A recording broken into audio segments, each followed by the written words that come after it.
across the UK. On DAB+, on YouTube, on your mobile, and on your side. This is Talk.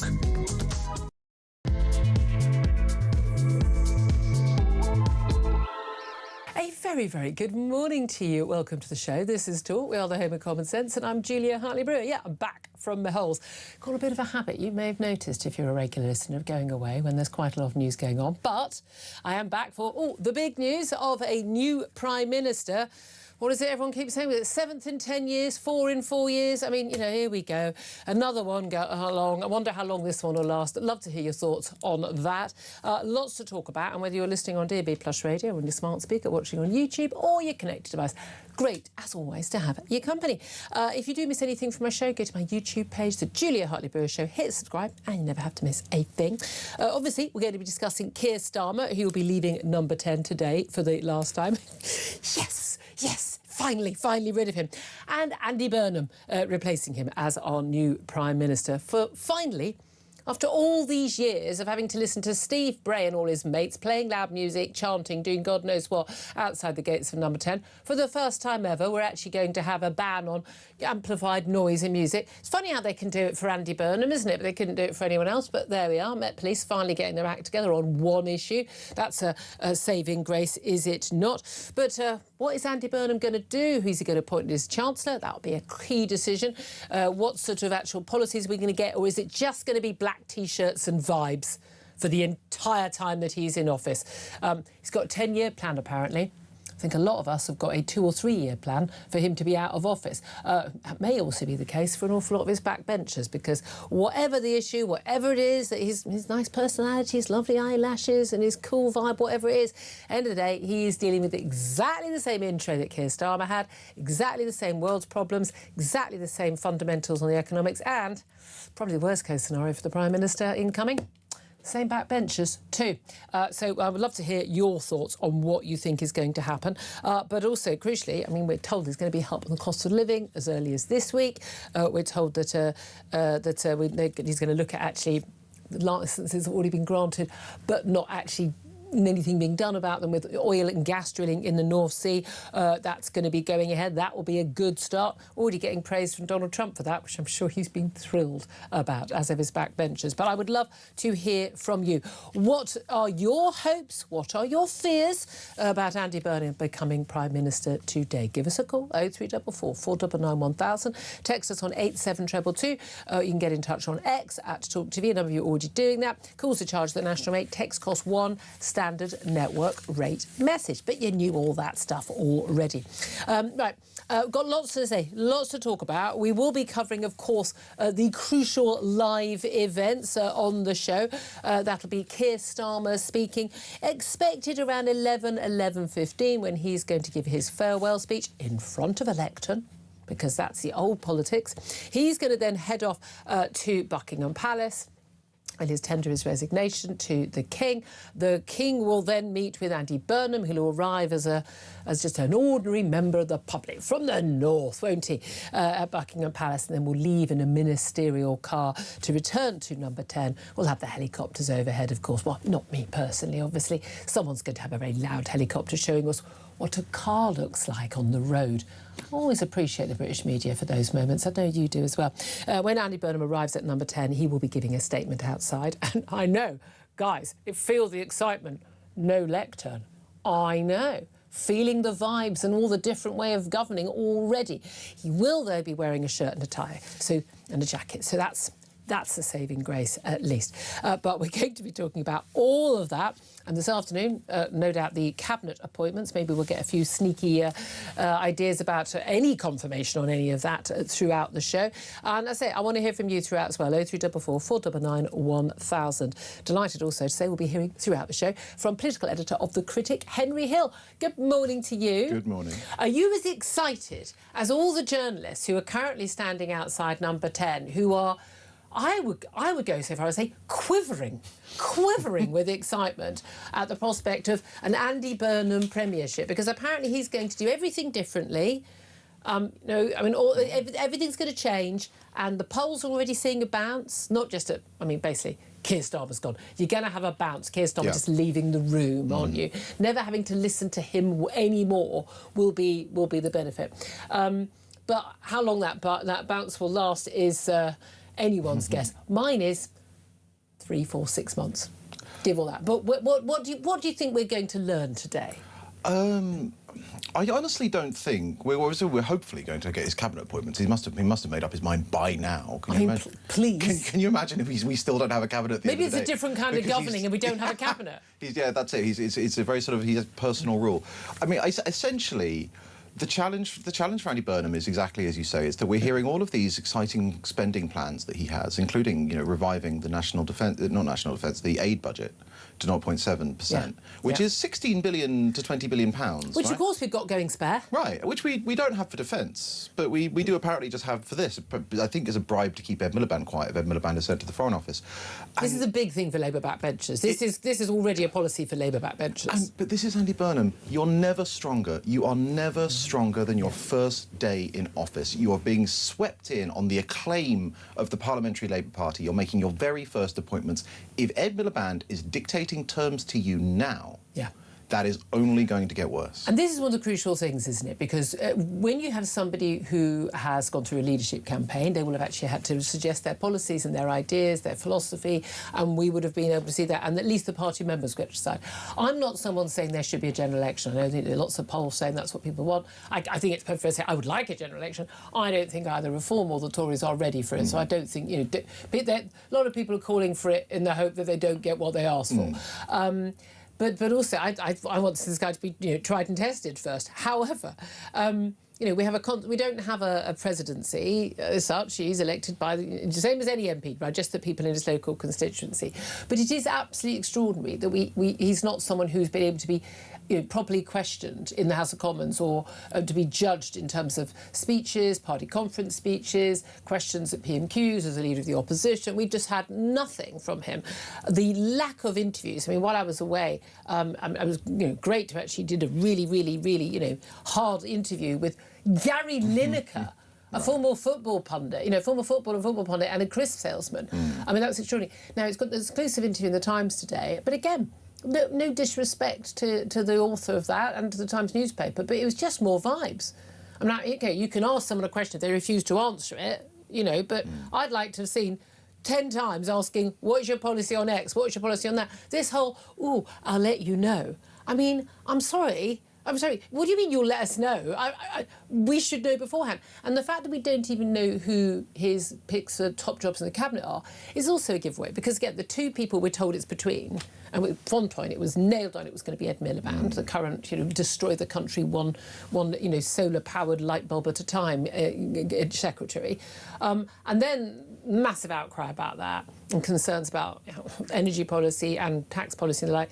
I mean, he's just a full-on loony nutter lefty. He really is now, as they all are when they grew up in a socialist millionaire's home, as he and his brother did. And then it was Shabana Mahmood, Home Secretary, who a lot of people think is very competent. I mean, compared to the others, yes, but that's a low bar. But certainly unpopular among the backbenchers because of her attempts, and they are only attempts, none of this will come to fruition, to actually sort of limit illegal and legal immigration, which most of the Labour Party backbenchers are fully in favour of both, I'm afraid. So whoever he chooses of those two, and we still don't know for sure which it is, it seems to be Mahmood, but who knows, that would be very telling of what his government's going to do. But in this Times interview, he's saying he's having meetings with the Treasury, that there are going to be announcements, help with the cost of living, early on, possibly even this week. But we haven't got a clue of what this man is planning to do other than wear black T-shirts more and spend more time in the north and dealing with Avanti West Coast mainland Wi-Fi on the train. I mean, I think there are plans to do some devolution. That's the one thing he seems to be quite keen on. But this is the remarkable thing, and since he likes doing it, let's actually just do the comparison with the 80s and Margaret Thatcher, right? Now, this is the key thing. This is his big speech when he accepted the leadership on Friday. Absolutely. Politics had been basically rubbish since for 40 years. It's a mystery why the nation elected the Conservatives 3 times in that period of the 1970s was so great. But just thinking about it in practical terms, Margaret Thatcher, there was about 10 years of work that went into what became Thatcherism. There was a body of ideas and people people. She had serious allies. She knew who her Chancellor was, right? Because the Chancellor is the single most important relationship in government. Yeah. The fact that you could be having plotted to get into Downing Street for months or years and to be pretending to be the tip of this great sort of ideological spear and to have no idea who's going to be in number 11 with you until the day or the day before is absolutely extraordinary. Because you're right, more than any other single decision, it will be the Chancellor who decides all of the departmental spending budgets, all of it. It's how much you spend on foreign aid or the health budget or on anything else is going to be down to the Chancellor and the Prime Minister. But again, there's no evidence that Andy Burnham knows much about economics. He's actually said in an interview that he doesn't know much about economics. He's a very clever man. He's got first from Cambridge in English, but he's read every Shakespeare play. Well, that's wonderful, and that's wonderful. But I'm not quite sure how helpful that's going to be on that front. But I mean, for him, in terms of Ed Miliband as the big plotter to get rid of Starmer, they'd been mates. He apparently was going to organise Ed Miliband's stag do, when he was getting married. And so, they go back a long way. But you know what? If he doesn't appoint him as Chancellor, hell has no fury like a Miliband scorned. Right. This is the fascinating thing, right? One of the many impossible things that Andy Burnham wants to do is he wants to relax the whip. Yeah. Right. Well, because it's going to be more collegiate, because everyone's going to Because he's ordered the factions to stop existing. Yeah. No factions. Yeah. Because we're all like mates now. But his view is not. But his view we're is off to the hacienda later. His view is non-negotiable, though. This is the amazing thing. But that means, Labour MPs criticised Sir Keir Starmer for not being in the Commons enough. So he's going to be in the Commons more. He also wants to be in Manchester in his sort of Mancalago that he's setting up for his presidential. Mancalago. Sorry, props. Yeah. But then, what he's going to find is that the Prime Minister has to go overseas, right? If you're having a heads of government meeting, you can't send Ed Miliband. And if you were Andy Burnham, do you want to send Ed Miliband to hobnob with sort of kings and presidents? So what's going to happen? Where's he going to be? Prime Ministers often say they don't want to get caught up on the front end. They often don't have a choice when they're at, walls, and as you say, summits, and actually you're doing dealings with other major world leaders. So he's actually set himself. This is one of the remarkable things about it. Obviously, as right wingers, we disagree with his economic analysis. I see. Again, I don't think I'm right wing. I think I'm a centrist mum. Very well. As a right winger, I disagree with his economic analysis. That's sort of a very dog bites man sort of story. But even on his own terms, he's just set himself up to fail. He can't be in three places at once. Yeah, exactly. And again, an Avanti mainland is not going to help him. But this is the thing, isn't it? Is that he wants to be all things to all men, and it's all the devolution, isn't that great? Again, devolution. How's that working out for the NHS in Wales? How's that working out for schools in Scotland? I mean, it's just nonsense. The idea that devolved power and devolved spending of resources works out better. Have you seen Birmingham Council lately? I mean, it's an absolute joke. The lack of democratic accountability, you're often in sort of one-party cities, as is often the case. The lack of talent, the corruption. The nepotism, the jobs for the boys that goes on in local councils, the incompetence. I'm sorry. The idea that they will do a better job than, yes, all those things being wrong with national government, but at least they're accountable to a national media and to the country at times. I think this is going to work out terribly, and I think also it's a displacement activity. If you're going to look at all the things that are wrong with the country right now, that ain't one of them. That's not the thing that needs to be dealt with. Let's look at some of the things we know about though. He's dropping digital ID cards. As an actual one, they're going to be on your phone rather than a card. Saying, look, and quite rightly, this is not going to deliver better things for anybody. It's not going to cut cost of living. He's talked about the cost of living. He said that the biggest issue that was mentioned to him in the Makerfield by-election, and I find this very hard to believe, is people saying to him, "Oh, hello, Andy.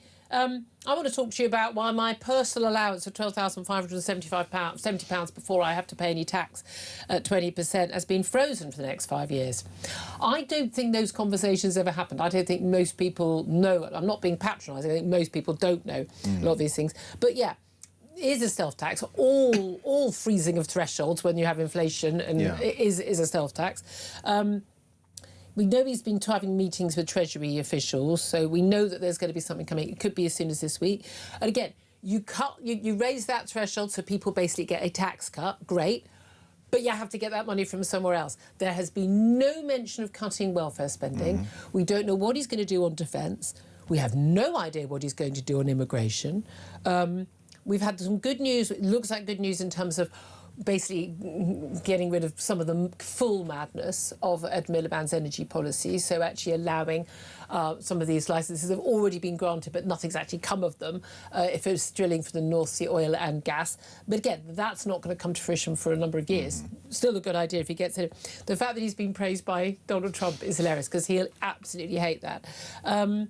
But I just can't see very much more there. I mean, he hasn't tackled. I mean, hasn't talked about welfare, hasn't talked about defence or immigration in any meaningful way. We don't know what he's going to do, and none of these policies can be sort of left in isolation. They all come together, don't they? Yeah, and we're looking seriously at tens of billions, right? Because we have the aid increase if he does that. That's over several years. That's looking at 6 billion. Right. Then you've got defence. We already know that he has to find 4.7 billion unfunded from the. 15 billion. Well, no, well, this is it. This is essentially that. The official figure for the unfunded bit is 4.7, but the rest of it comes from departmental spending cuts that haven't been earmarked. Yeah. So that's going to actually be another 15. Then you have all the rest of, because do you remember at the start of this Parliament, Rachel Reeves was like, well, you know what, I'm going to spend money now, and then in the 2 years before the election, I'm going to do a load of fiscal restraint, because that's how politics works. And everyone just kind of accepted it at the time, because obviously it was the brand new day and Sir Keir Starmer had just conquered the world. And now that's in the books, right? That is the fiscal plan that he has inherited. He said he's going to stick to the fiscal rules. So now he has all of Rachel Reeves' insane pre-election spending tightening to try and deal with. And the only way that you can plausibly raise the money to do any of this stuff is by raising taxes on ordinary people. Yeah. It's by raising income tax, there aren't enough VAT, very rich people. And as we know, all the plans on wealth tax and all of that, and even just down to things like lowering the mansion tax threshold from 2 million to 1.5 million, taking in huge swathes of people in very ordinary family homes in suburbs of London. And that is going to upset an awful lot of people. And by the way, a lot of it happening in London, which is a Labour voting city. This is where I think some of the northern stuff might come up, maybe unfairly, because lots of Labour politicians would like to raise taxes on mansions, or so-called mansions. Well, again, I'm just saying. But the fact that he's framed it this way, right? This is the thing. Like, it's one thing if we go look at them. They've got a tennis court, an indoor pool, an outdoor pool, and orchards and things like. They can surely afford more. But if you're talking about two couples who you both work, 2 kids or whatever, and they're in an ordinary family home in, I don't know, Ealing or somewhere in West London, and they've got a home that's gone up in value by that, but they mortgage themselves to the hill, and more than half of their monthly income goes on paying that mortgage, and now they're told you've got to find a few extra grand a year to pay on top of that. I have a funny feeling those people aren't going to be very happy. No, and the funny thing is, outside the south of England, you can actually sometimes get the orchard and the tennis court for less than £1 million, and you won't be paying a penny. No, exactly. It's just extraordinary. I'd love to hear from you. Tell us what you think. I want to know your hopes, your fears. What are you expecting from Andy Burnham? How long do you think he'll last in the job? I'd love to hear your thoughts. 0344 499 1000 is the number to get in touch. Also, can we please just talk about the World Cup briefly as well?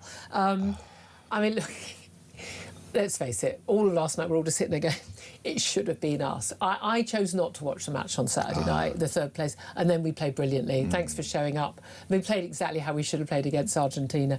I had to leave a bar in Malta because we were just surrounded by really, really unfriendly Argentinians. We were very nice to the Norwegians when we went to the fan zone the few days earlier. There was a lot of rowing, got to lie. Got to tell you about that, can't lie about that. But but Lionel Messi was in tears, probably his last World Cup. The Argentina players, collapsing. I mean, it was dull as ditch water, that match until the very end. But then a fight, the Spanish captain getting punched in the face, and then the Argentina team turning their backs to the Spanish team as they are presented with the trophy, and of course Donald Trump, as always, refusing to get out of the photo, like, get out. I mean, it was just, everything about it was a farce. But let's face it, the thing most people have been talking about, because the football wasn't top-notch, best team won, undoubtedly. I was always supporting Northern Gibraltar in that match, as opposed to the West Falklands, who lost really badly. Sorry, West Falklands. But that half-time show, 27 minutes in the end, we ended up having their half-time break. But it was, I'm impressed with what Shakira can do with those hips, and they do not lie. But a lot, it was just dire. It's the horrifying Americanization of maybe if America gets another World Cup, we'll get to the point where there's breaks every 10 seconds. So it felt like it. Well, because that's America. If you actually, we had 4 quarters. If you watch American football or something, it's actually incredible how often they freeze. Yeah, the Argentine team did decide to channel their rugby team. I don't know if you have you seen the highlights of that? Absolute bloodbath brawl of a match, England versus Argentina, where we did win. But you know, the slightly satisfying thing is that basically we seem to have passed our curse on to Argentina. Because what did we do against them? We adopted this absurdly defensive posture, played incredibly conservatively, and they were this, attacking. Yeah. And then they did it. Yeah. They played this. You're watching this team being like, is this the same team? As whatever evil spirit was possessing England has moved on, and England's thrashing France in an irrelevant third-place match, and now Argentina is chained to the... It's incredible. I know. That's football for you. That's football for you. I don't know, have we got that clip of the BBC promo? Because as if the horrors of the half-time show weren't enough, the BBC then went into... Look, don't worry. This isn't the full 40-minute version of what it felt like anyway. This is what the BBC decided to play at half-time. What has the BBC ever done for me? Yes, there are shows I wouldn't dare to belittle. Like a record-breaking drama about a hospital. What are we looking at? He's taking a serious tumble. What has the BBC ever done for me? Strictly? It was so bad. I mean, it genuinely was a promo paid for by our licence fee, by the way, those of us who are still foolish enough to pay it. It was paid for by us, telling us also why we should carry on paying the licence fee. There are all these worries from the BBC chairman, Samir Shah, that not enough people are paying it anymore, and it's untenable to continue. But it was just a reminder of how rubbish the BBC is, and all the shows you don't watch. I mean, it's incredible that they put Doctor Who in there, given that literally has just shut down, right? Because with the collapse of their Disney partnership. Also, somebody pointed out it was an excuse to go back and watch the original. Do you remember the original? Yeah. And you're like, oh, things were quite I can good sort then. of see the point of it. It was 80s, just so bad. It just shows you just how bad they are.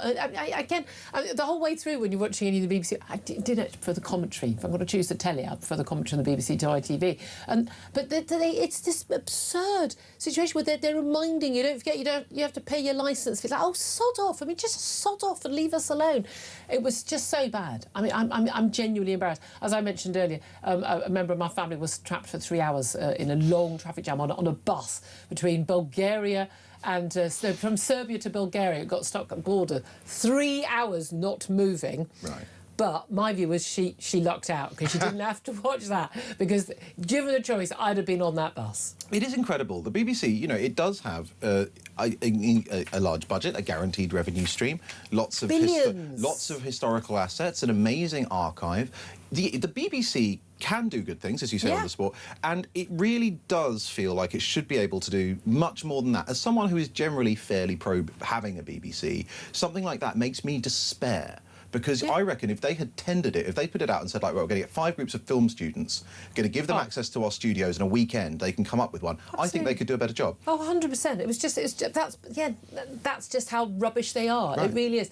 Anyway, I'd love to hear your thoughts on that. I'd love to hear your thoughts on everything and anything we're talking about today, but in particular, Andy Burnham is going to set out his 10-year plan for the UK. He's going to be our 5th Prime Minister in 4 years, 7th in 10 years. Do you have any hopes? Do you have any fears? And what do you make of the expectations from a lot of the mainstream media as well? Because I have to say, they seem to be just as excited as they were July 2024. And how'd that work out for everyone? Anyway, 10:26 is the time. I'd love to get to your calls up next. 0344 499 1000 is the number to get in touch. This is Talk.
across the UK. On DAB+, on YouTube, on your mobile, and on your side. This is Talk. Good morning, welcome back to the show. 10:29 is the time. Let's get straight to your messages and your calls. What are your hopes and fears? Andy Burnham becoming Prime Minister today. Andy, I don't know, is this Andy Burnham? Might be Andy, who knows? 30 years of the Blairite socialist consensus and the country's utterly destroyed. Burnham will lead us into more violence on the streets, further authoritarian laws targeting the British people, and economic, cultural and societal decline. Socialism is a cancer. Andy's not having a good day. Andy's not having a good day. Chris says, how can he just walk into a Prime Ministerial job with not a single vote in a supposedly democratic country? We need an election now. Julie says, we don't have any hopes with Andy, only fears he will try to save the world again by paying more to other countries in foreign aid, and immigration will skyrocket. Paul says, can I have a go next? I'm as qualified as he is. I mean, to be fair. Sally says, higher taxes, more immigration, more handouts. It's the same old Labour, just a different Wally leading them. I have not heard the word Wally in such a long time. It feels like one of those press words. Doesn't it? Yeah. Yes. Yeah, it's like crimper instead of hairdresser. Ian says, I hope he calls a general election soon. Look, if he gets the bounce and it sustains, maybe he will, but I'd like to see some policies first. I'm old-fashioned like that. Let's go to Barry, who's on the line. 0344 499 1000 is the number to have yours say. He's in Norwich. Hello, Barry. What do you make of our Prime Minister in waiting today? Well, he wants to take us back to the 1970s, doesn't he? Yeah, I mean, are you old enough to remember the 1970s? Because I am. I am. I was in primary school in the 1970s, but I can remember the bin bags everywhere and my father being on strike every conceivable minute and the electric lights going out and all the rest of it. But what it is he's going to be a different puppet controlled by the same puppeteers. He's not going to control immigration, legal or illegal. He's not going to get the benefits bill under control. Yeah. He's not going to do anything for the British people. He's just going to be Keir Starmer on steroids. In a black T-shirt, though, Barry. Oh, in a black T-shirt, yeah, OK, and no lectern. Yeah, sorry. But it is interesting, isn't it, how much everything has been about vibes. I say, genuinely, I really like the guy. He's a nice guy. He's nice to interview. He's personable. He is normal. He speaks human. I get all of that. And I think a lot of voters will warm to him on that front. And he's so much more just normal than Keir Starmer. He's just, frankly, weird and makes you uncomfortable to be around him. But at the end of it, I'm not sure that's going to count very much if people are still worrying about, and he was talking in the Times interview about, being able to, have a pint on a Friday night or go on holiday with the family. Well, he strikes me. It's a bit like being a prisoner in North Korea and then being transferred to Beijing, isn't it? Do you know what I mean? I just don't. This Labour Party needs getting out and gone. Yeah, right. I mean, they are stuck in the 1970s. Make everything better by just paying benefits to more people. I just don't think that's going to be the solution. Oh, and no borders. Yep, Barry, I share an awful lot of your concerns. Thank you very much indeed for that. 10:32 is the time. Let's get another quick break. Then we're going to be talking to Labour peer Lord Soley, Clive Soley MP, as was, to find out what he makes of it. I imagine he's got more hopes than Barry's fears. We'll find out up next. This is Talk.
across the UK, on DAB+, on YouTube, on your mobile, and on your side. This is Talk. This is Talk, the Home of Common Sense. 10:34 is the time. I'm Julia Hartley-Brewer. Henry Hill still with me. I'm delighted to be joined now by Labour peer, former Labour MP, Lord Soley. A very good morning to you, Lord Soley. Good morning. Thank you for joining us. Well, look, we're not that optimistic here about the prospect of a Burnham premiership. I imagine you are, though. For the question I put to our audience today, what are your hopes and fears? Well, the first thing I want to hope for is the appearance of Larry the cat outside 10 Downing Street, because he's seen 6 prime ministers, 5 of whom have been Conservative. So I think he makes Britain's sense of humour come alive, which is great. No, I'm hopeful. I mean, I think Keir Starmer achieved more than he's given credit for, but he certainly lacked that ability to engage with people in a way that gave them confidence and made them feel they were part of an ongoing project. And he does that very well. There's no doubt that he's, giving people a sense of confidence and hope again, which is very, very important.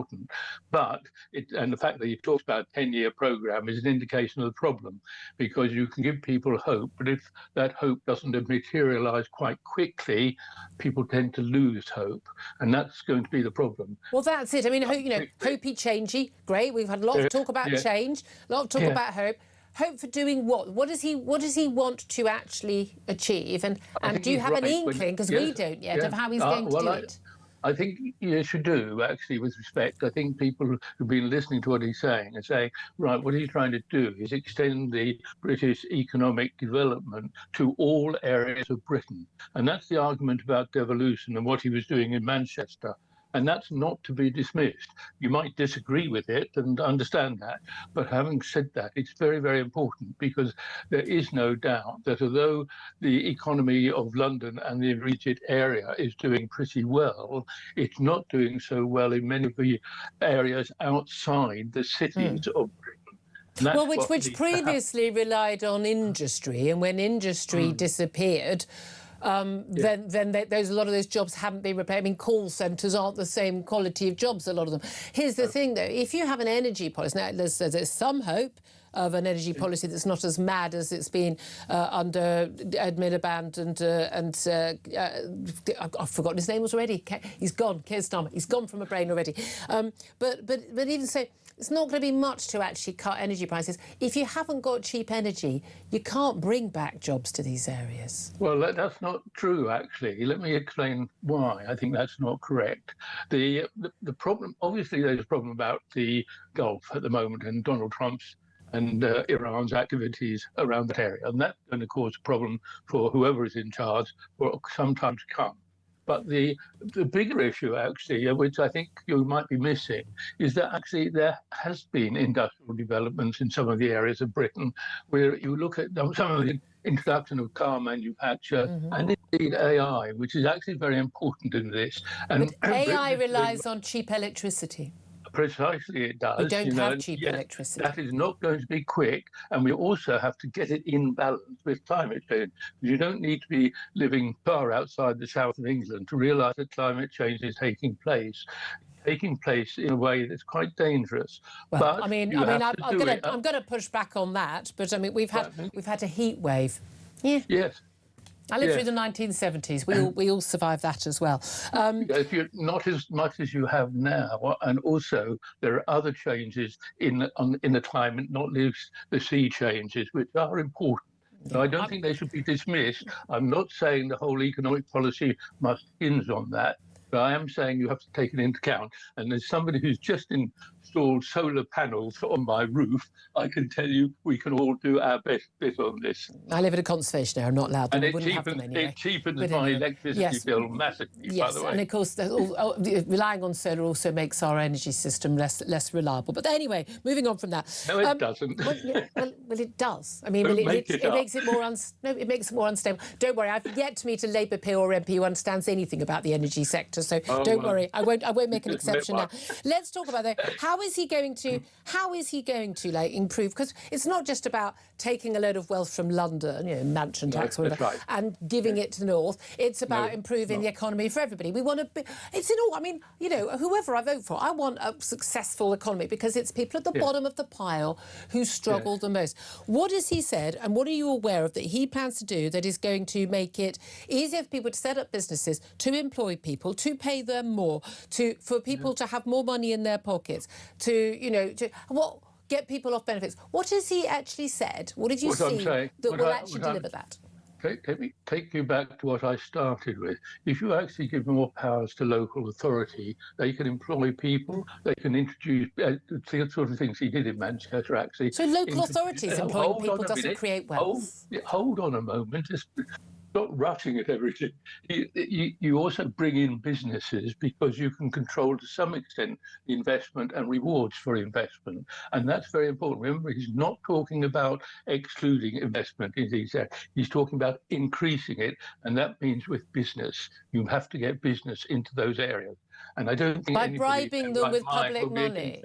Why not just let businesses be free to set up where it's cheap and precisely. So what you want to do, what you're saying, you know, although you might not realise it, is that actually you need to take off some of the constraints on industry, which are there and have been there for many years in regional areas of England, Scotland, Wales. Okay. Very important. But that doesn't necessarily involve devolution. I mean, is there any evidence that devolution actually improves things for local people? I mean, in terms of the NHS in Wales, schools in Scotland, I mean, local corruption, nepotism, local incompetence, you've seen Birmingham Council, economic management.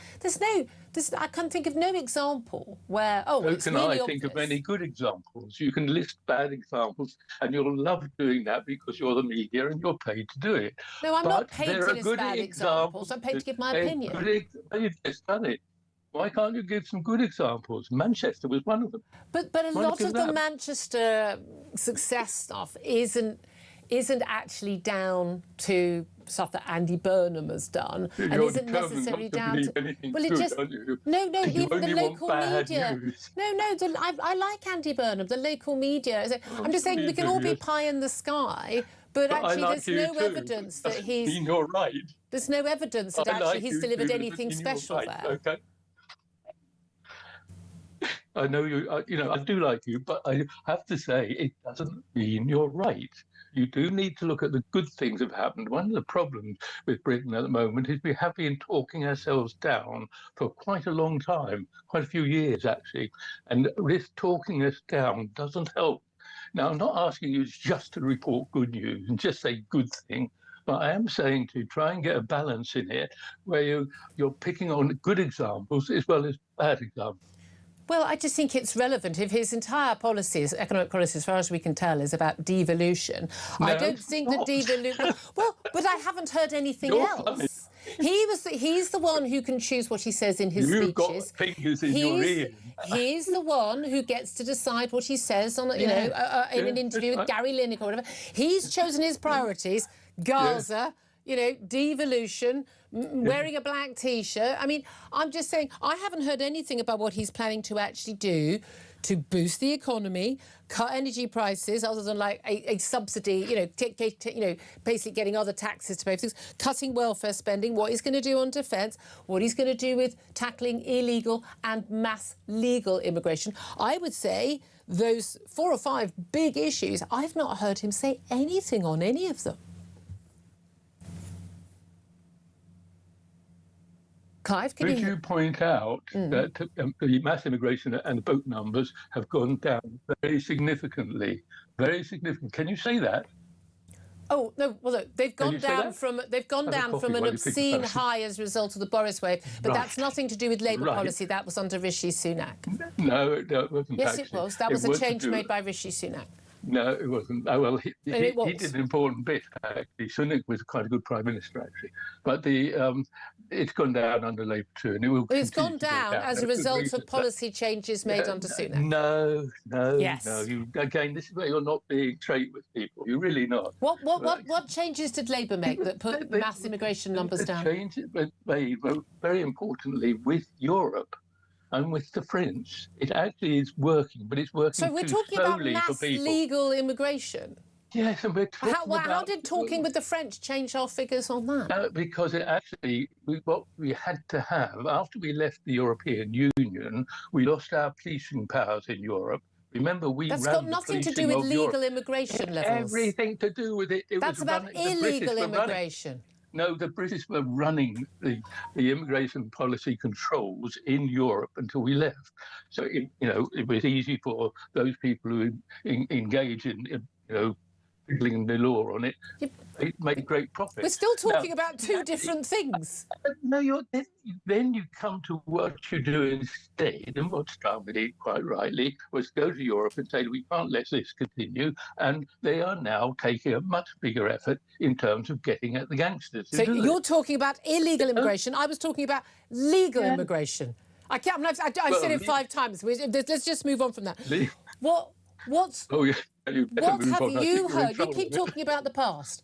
Clive, yes. What on earth has Andy Burnham chosen to say that would suggest he's going to do anything about the biggest issues, which are the concerns of voters in this country? Yeah. What is he going to do about the legal... Mass immigration, mass illegal immigration, defence funding, welfare spending... Cost of living, what's he going to do? Some of the things, you're quite right in saying that you don't know some of the things he's going to do. That is true. But and you won't do, that would be true. You think he knows? Yes, I do think he's more than thought about it. I think he's been working very hard on it. So you'll have to wait and see on that. And that's not a bad thing to do. But the problem is, as I said at the very beginning, giving people hope in the way he has done means you also have to deliver fairly quickly. And he talks about a 10-year programme. Now, that's sensible, but of course 10 years people don't feel the change fast enough. So he probably is going to have to come up with some things which actually do change things fairly fast in the first instance. I think that's probably necessary. There's some talk about him cutting... We'll have to wait and see what that is. It's about cutting tax for the lower income, so raising the threshold for the point at which you start paying 20% tax. But again, that will be a massive cost. That's got to be paid for somewhere else. So any extra money he gets in for that is going to go on that rather than on, I don't know, defence or anything else. Yes, there is going to be a problem how you manage public finances for some years to come. It's not going to be quick because the economy is in a mess, and your friends in the Conservative Party must answer for that, as you know, right? So don't... I have no party affiliation, Lord Solly. I have no party affiliation at all, I can assure you. No, well, I'm sure you're not a member, but listening to you, I'm sure the Tory party will be cheering all the way to the bank. I've been more than critical of this last few Conservative governments. I'll keep my eyes open for it. I think they've been more than aware of it. Just finally, foreign aid, increasing foreign aid back up to 0.7% of GDP, probably an extra 16 billion quid. Is that a top priority for the British people? No, I don't think it is top priority. I don't think it will happen like that. I mean, foreign aid is important because if you don't want wars and things, you have to prevent countries sliding into disastrous dictatorships and recession and so on. So it's important, but it's got to be part of a much wider foreign policy and defence policy, frankly. Well, we shall see. Clive Solly, Lord Solly, Labour Pith, thank you very much indeed for joining us. Henry Hill, again, I don't know why the conversation kept being about illegal migration. We were talking about legal migration there. Oh, by the way, breaking news. Just spotted on a monitor that, very excitingly, that a hot podium guy has appeared outside the number 10 door for the podium for Keir Starmer to give his leaving speech, although the podium's going to be taken away, presumably by hot podium guy. Is this a hot guy in a T-shirt? And he's all muscly and he carries the podium. So that's latest news from number 10. But yeah, what did you make of what Lord Solly had to say? They should make the podium guy like Black Rod, part of the Constitution. I mean, the fact that is the best that the Outriders can do is, I think, extremely telling. It is absurd that you have a man who is allegedly got this transformative economic agenda, but who has chosen, allegedly, not to tell us what it is. Right? Yeah. And it's all very well saying, it's going to be difficult balancing the public finances for years to come. Like, that is objectively true as a sentence, but he is going to have to do it. and he's proposing tens of billions of pounds worth of spending increases. So he needs to be able to tell us where the money's coming from, and he can't. Like, these are really this whole idea that, like, oh, well, we know, and he knows, but he's not telling us. He's had meetings at the Treasury, so we know there are going to be some announcements, and possibly as soon as, tomorrow. We're going to have the cabinet this afternoon. Junior ministers will be, tomorrow. These things always take a lot longer, as we know, than we're told to expect. But he's got to hit the ground running. Yeah. And with stuff that is popular. Bearing in mind, Keir Starmer, look back to the heady days of July 2024, we had the winter fuel allowance cut for pensioners on very low incomes, all but the very, very lowest, but very low incomes. We had his reaction to the Southport riots and things like that, and the Southport killing. I mean, it was not a great start. Andy Burnham's going to have to hope he has a better start. He's got a better idea. But given that Andy Burnham, I mean, annoyingly, our next guest was due to be Liam Halligan, the economist. He actually, is old friends with Andy Burnham, and they don't agree on their politics very much, that's for sure. But Andy Burnham, spoke to him and was saying, admittedly, I don't know much about economics. That's a little bit of a worry, because I don't think if he appointed Ed Miliband as Chancellor, Ed Miliband understands economics that actually works. And even Ishban Mahmood, again, not a strong economic background. At least Rishi Sunak, the guy can add up quickly. I mean, he's sharp as tacks. Banking background. I'm genuinely, we're asking people to get in touch with their hopes and fears. I'm genuinely worried. I think, again, and this is where we're going to pay the price for the fact that there is no Burnhamism, right? Because if there was a serious ideological or intellectual tendency here, it could produce a Chancellor. It wouldn't necessarily be the case that Andy Burnham needed personally to have a great economic vision. A lot of Prime Ministers don't. There's a reason that the Chancellor is a different role. But it's the fact that there is nobody with that vision, because it doesn't exist. And so instead we just have this vibey, I'm going to spend on this, and I'm going to spend on that, and I'm going to spend on the other. And at some point he's going to have to make us pay for it, and he'll probably find some fiscal black holes, because that's the modern way that you justify these things. And it's all just gameplay. There is nothing. I would oppose a left-wing agenda, but he doesn't even have one of those. No, exactly. Mentorism, not a thing. 10:51 is the time. I'd love to hear your thoughts. 0344 499 1000. We're going to talk about the economic side of things up next. This is Talk.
across the UK.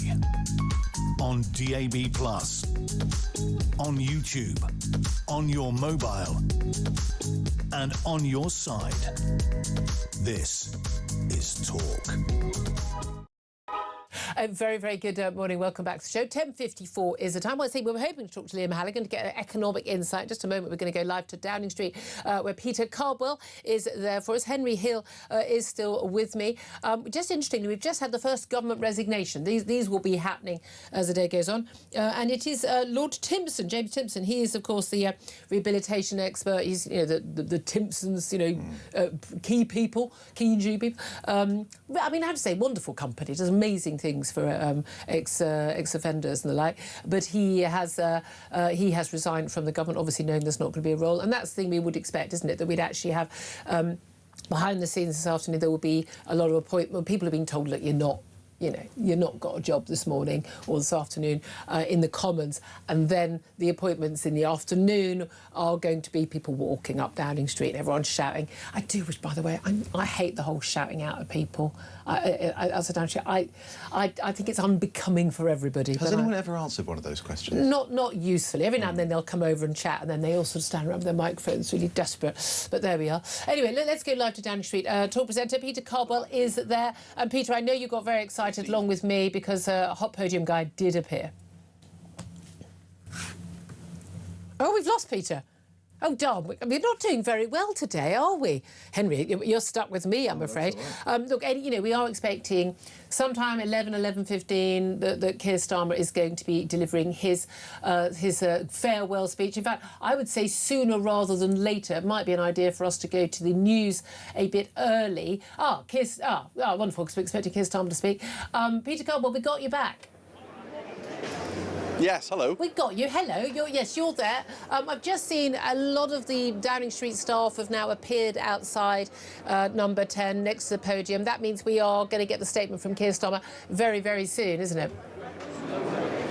Yes, it does. Their friends, family, little kids waiting as well, and the world's media are here to see Keir Starmer just before he resigns as Prime Minister, giving his valedictory address here. That is likely to be a reasonably short thing. Then he and his family are going to walk down Downing Street, and off he will go to the Palace to formally resign to the King. And moments later, Andy Burnham will become Prime Minister, having gone to the Palace to kiss hands, although no hands are kissed. And then he'll be back here, and we'll hear from him, the new Prime Minister, Burnham.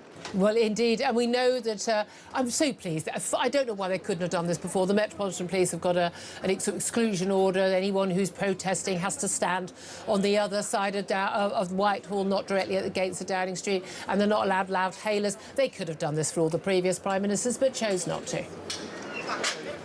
Yes, they could have, and it's just nice to be able to hear yourself think without, you know, very, very loud music here, and actually hear what the leader of our country is telling us, essentially, too, as broadcasters and just members of the public. That is so incredibly important, especially when there's so little we actually know about what Andy Burnham wants to do as Prime Minister. So, good decision by the Metropolitan Police, I think. Yeah, absolutely. But again, why couldn't they have done this before? Now, what we're hoping for, again, is getting a little bit more information from Andy Burnham about what he's going to do, because Keir Starmer, I mean, my goodness, is non-stop little, PMQs last week, video he put out yesterday. He keeps telling us what a brilliant job he's been doing as Prime Minister. We had a load of MPs and PMQs cheering him on last week. It's like, you lot just got rid of him because he was so rubbish. But we still haven't got a clue what Andy Burnham is going to do, or even who's going to have top jobs in his cabinet. Exactly. We don't know who the Chancellor is going to be. We think it'll be Shabana Mahmood, but that's not confirmed.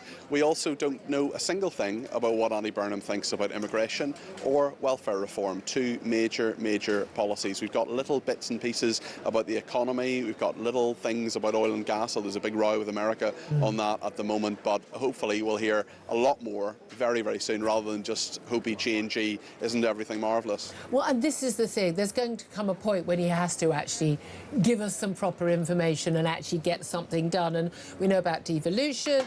We've been talk about foreign aid expenditure going up. I mean, you know, neither of these things is going to help the average British person desperately trying to worry about, you know, the cost of living right now. But he has talked about perhaps raising that threshold on the point at which you start paying your 20% basic rate of income tax from basically around the 12,500 mark. That would instantly help, but of course will do nothing for Treasury coffers.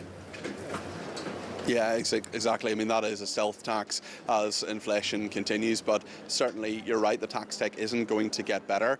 There is going to be a major issue with that, and we'll see very, very soon who the Chancellor who'll have to deal with that is, and will that person have the strong will to deal with welfare, to deal with all those different defence, for example, all those different bits of government that are asking for more money when there simply isn't more money to give. And this is the thing, it's all about change, it's all about hope. He says he's going to do everything differently. Want to try to do things a different way. He wants an end to factionalism, but you know, whoever he appoints to top jobs means there'll be people who haven't been appointed to those top jobs. You instantly got enemies. And my goodness me, if it as it looks like, and who knows, Ed Miliband hasn't got the top job as Chancellor.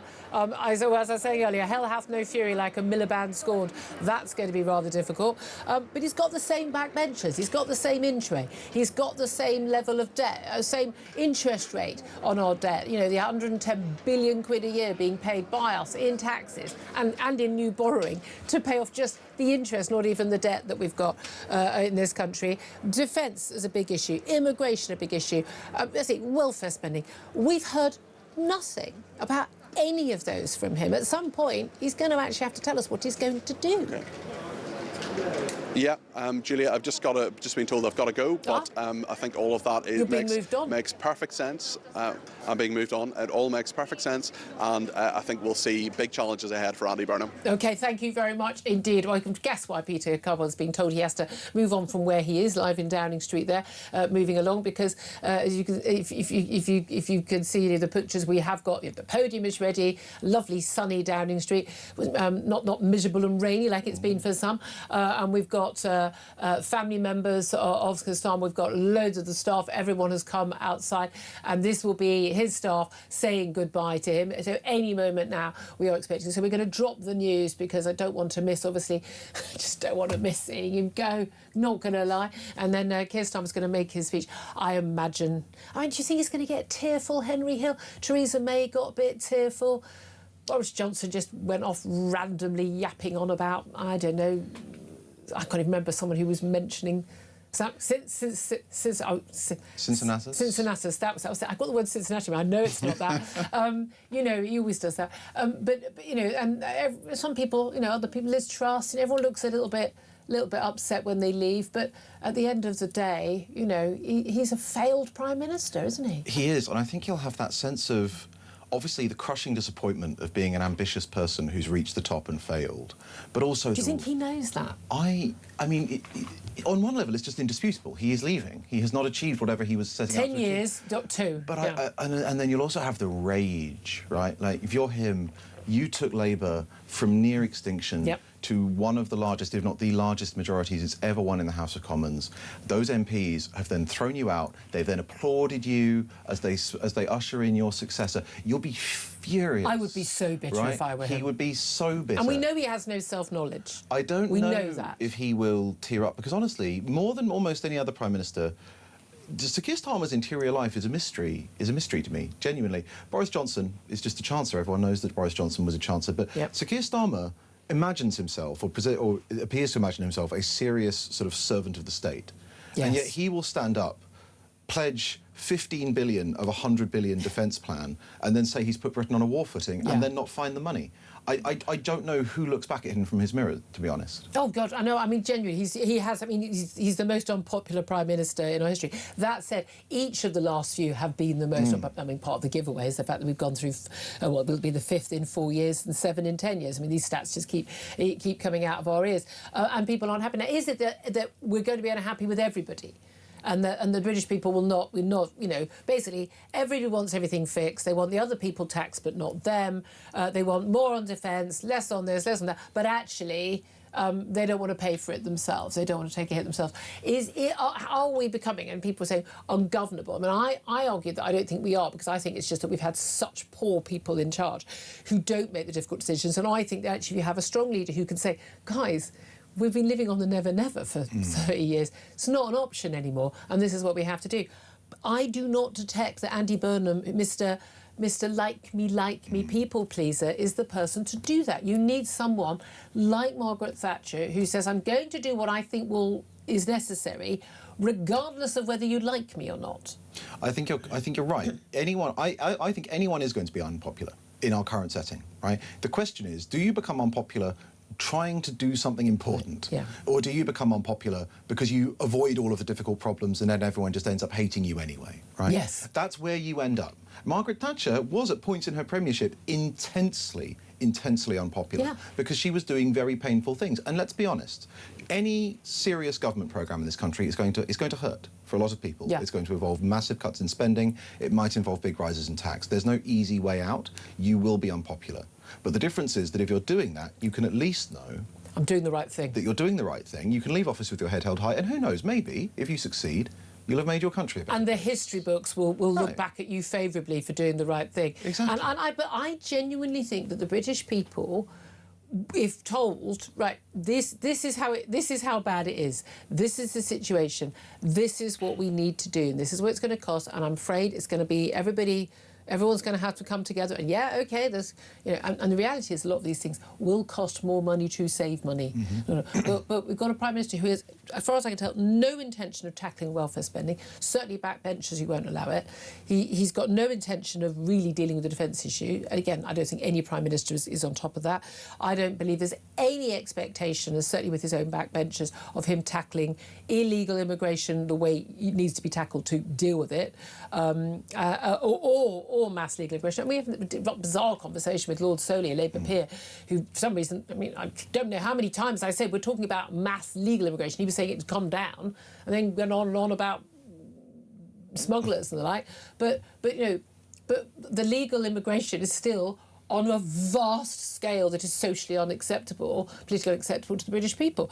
And if you're not willing to tackle the energy issues, you cannot have Ed Miliband in your government and be sensible about any sort of policy to revive our economy, because cheap energy is vital. There is no country in the world, you can look at every graph you want in the world, there is no country in the world which is successful economically with expensive energy, and certainly not energy that is 4 times the price of most other Western nations. There isn't, and especially if you're this Labour nostalgist and what you want to bring back specifically is manufacturing. Yeah.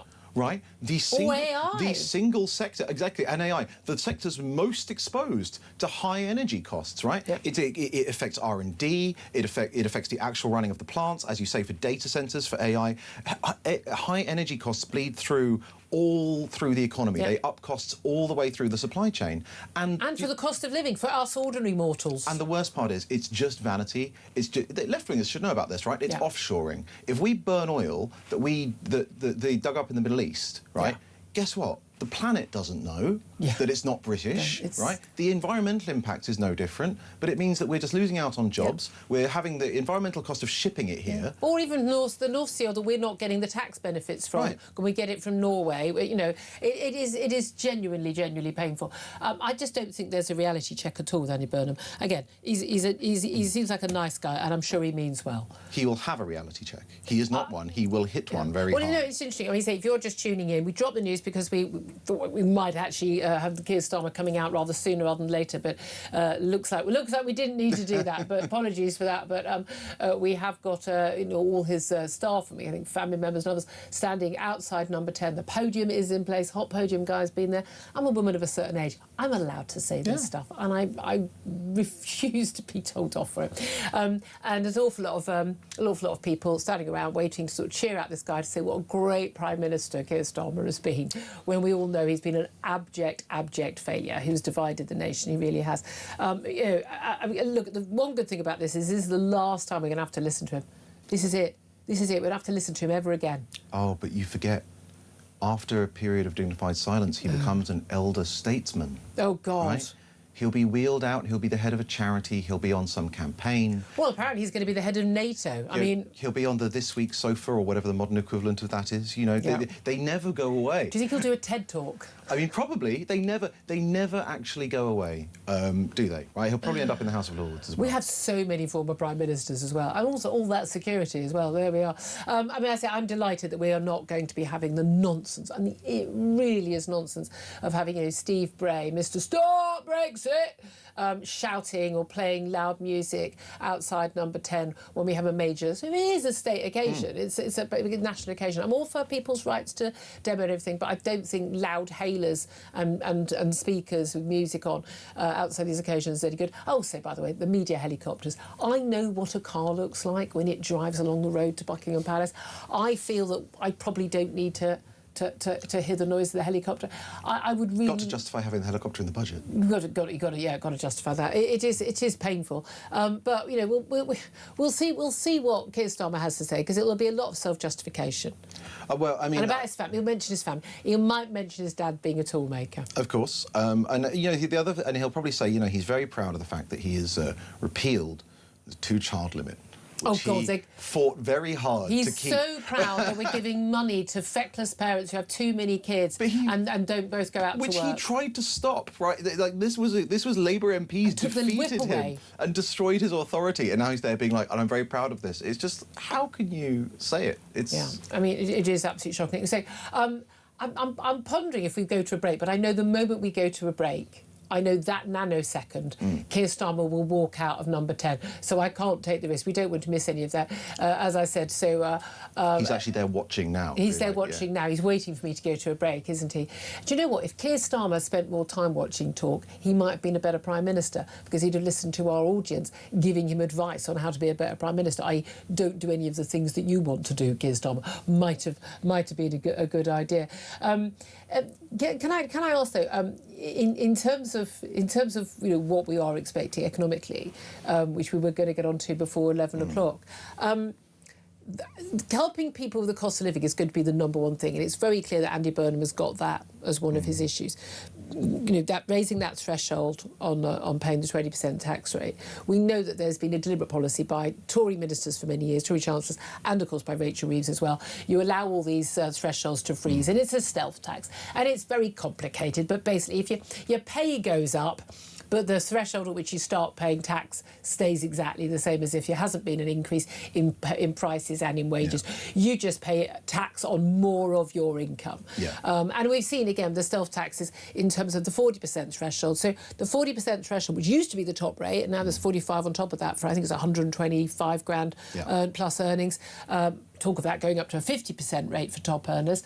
But for the people who are paying the 40% rate, which is around the 55k mark, you know, that used to be, that threshold's been frozen for years as well, that used to be a tax rate for, you know, the bank manager, maybe their head teacher, or a big secondary school, you know, people who are higher, the top earners.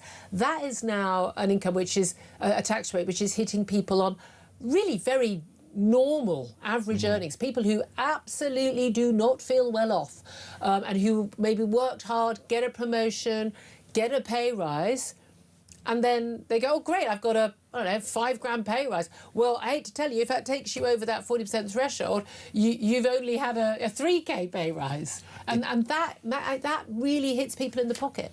It does, and this is actually a problem that both the Conservatives and now Labour are compounding, which is that we have a narrower and narrower tax base, right? Because so many people are either not working, or if they are working and they're on lower incomes, they're functionally not paying tax. They take only about 1/3 of British adults are net contributors to the exchequer. And that means that every time the taxes go up, they go up on those people, which means those people have less money. And, you know, your higher earners are normally the bulk of your consumer economy, right? So if you're ratcheting tax up on them, they're not spending it in shops, your consumer spending goes down, and your economy gets sluggish. And this but also they're disincentivised. Oh, I mean, yes, that's it as well. What's the point in working hard and doing those extra shifts and earning that extra money if you're not going to keep much of it? Well, this is also the problem with where we set the minimum wage now, right? Because actually the gap between the minimum wage and the next step up... Differentials, as the unions call it. Exactly. Well, the unions, actually, this was the trade union case against the minimum wage, right? Is that suddenly you've got people being like, well, why would I take on all the extra responsibility of being the next rung up, right? Like, if I am only going to earn a tiny amount more. But also, you've got the thing, and again, I agree with the minimum wage existing. I think there should be a minimum wage. A minimum wage, I think. But the rate at which it currently is. So basically, if you work a 5-day week in this country now, and you're on minimum wage, you're basically earning 26k. Okay. But they're equalising it so that, you know, an 18-year-old should earn the same. They go, why should an 18-year-old get paid less than a 25-year-old? Well, mainly because they're usually living at home and they're not paying rent. That's why they don't have the same outgoings. They probably don't have kids to pay for, etc., etc. But the cost to the actual business employing them is 30k. With all due respect, and I've got a very sharp 19-year-old who was very hard worker, you know, all the washing up jobs and all the bar, which she no stranger to a hard shift, that girl. But how many, with all due respect, 18-year-olds do you think are worth £30,000 to an employer in terms of the value added they bring, the extra money that they bring in to the company to make it not just worthwhile for an employer to pay them that, but actually even economically possible? And this is where having people like Rachel Reeves, who've never run a business, have no understanding of, you know, of a profit, you know, profit and loss. They do not get any of this stuff, and they've been in charge of the economy. And I would worry that Andy Burnham will have even less understanding of this stuff. He's already said, I don't know much about economics. I mean, and they do the young people a disservice, right? Because the idea is you let them have a cheaper wage, they go in, they grow up a bit, they have a couple of years' work experience, and then they get the proper... Exactly. But the other interesting thing about this, and this is where it's interesting to see how far Andy Burnham really believes in devolution, because they have a national minimum wage. Yeah, absolutely. Now, just to let you know, Keir Starmer is coming out of Numpton. Let's go live to Downing Street to hear Keir Starmer. Thank you.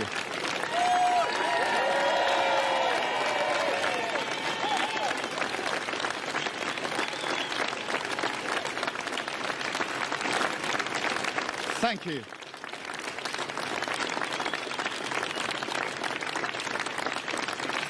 Thank you very much, and good morning.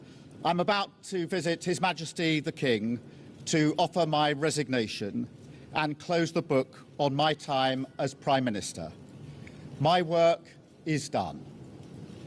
In 6.5 years, I took our party from a historic defeat in 2019, changed it so it was fit to face the country, and won a landslide general election victory in 2024. Since then, it has been the privilege of my life to serve you and this great country as Prime Minister. And I am confident that Britain is now stronger and fairer than it was 2 years ago. Our economy is stronger. Our public services are on the up, with the biggest fall in waiting times for 17 years. Children are being lifted out of poverty every single day. Immigration is down significantly. Our defence and security are on a far stronger footing, and our international reputation is greatly enhanced. Yet the thing I will always take away with me, the most humbling aspect of this job, is the front row seat you get to witness the greatest things of this country in action. To see every day immeasurable acts of resolve, grit, decency and compassion from people who serve our country, whether that's in their regimental colours, NHS scrubs, or simply the millions of people in their communities who volunteer their time and their effort to the ground beneath their feet. We face a world now where our enemies will stop at nothing to divide us because of our values, our freedom, our decency, and frankly, because of our unflinching resolve towards the brave people of Ukraine. And so under this attack, it is vital that we remember the greatness of the Britain all around us, that while we debate how to fix our problems, there is something we inherit from our country and our character that can give us confidence, that we can change our country for the better, that we can create a Britain where every child can go as far as their talent will take them, and we can unite different people under our common flag if we don't succumb to that division. So, as I now pass the baton to Andy Burnham, I wish him every success he has my full support. And finally, I want to thank once again my family, Vic and our children, my team, all the staff here and across the Labour Party, everyone at Number 10 and across the civil service, and everyone who has supported our efforts along the way. For all the focus on individuals, politics will always be a team sport, and the changes we've delivered for our country and our party belong to everyone who has fought for them. I thank them again today, and I thank the British people for the opportunity to serve. I go with good grace, I go with a smile, and I go proud of everything that we have achieved. Thank you very much.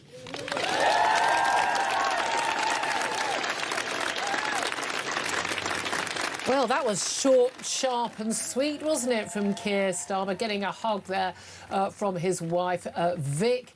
Lots of, I'm guessing the children, family there as well. Oh, Sadiq Khan, so he's going to be Lord Khan, isn't he, very soon? Also there, big kiss and a hug with Rachel Reeves, who's looking a little bit upset. Well, she's about to lose her job, so no wonder she is.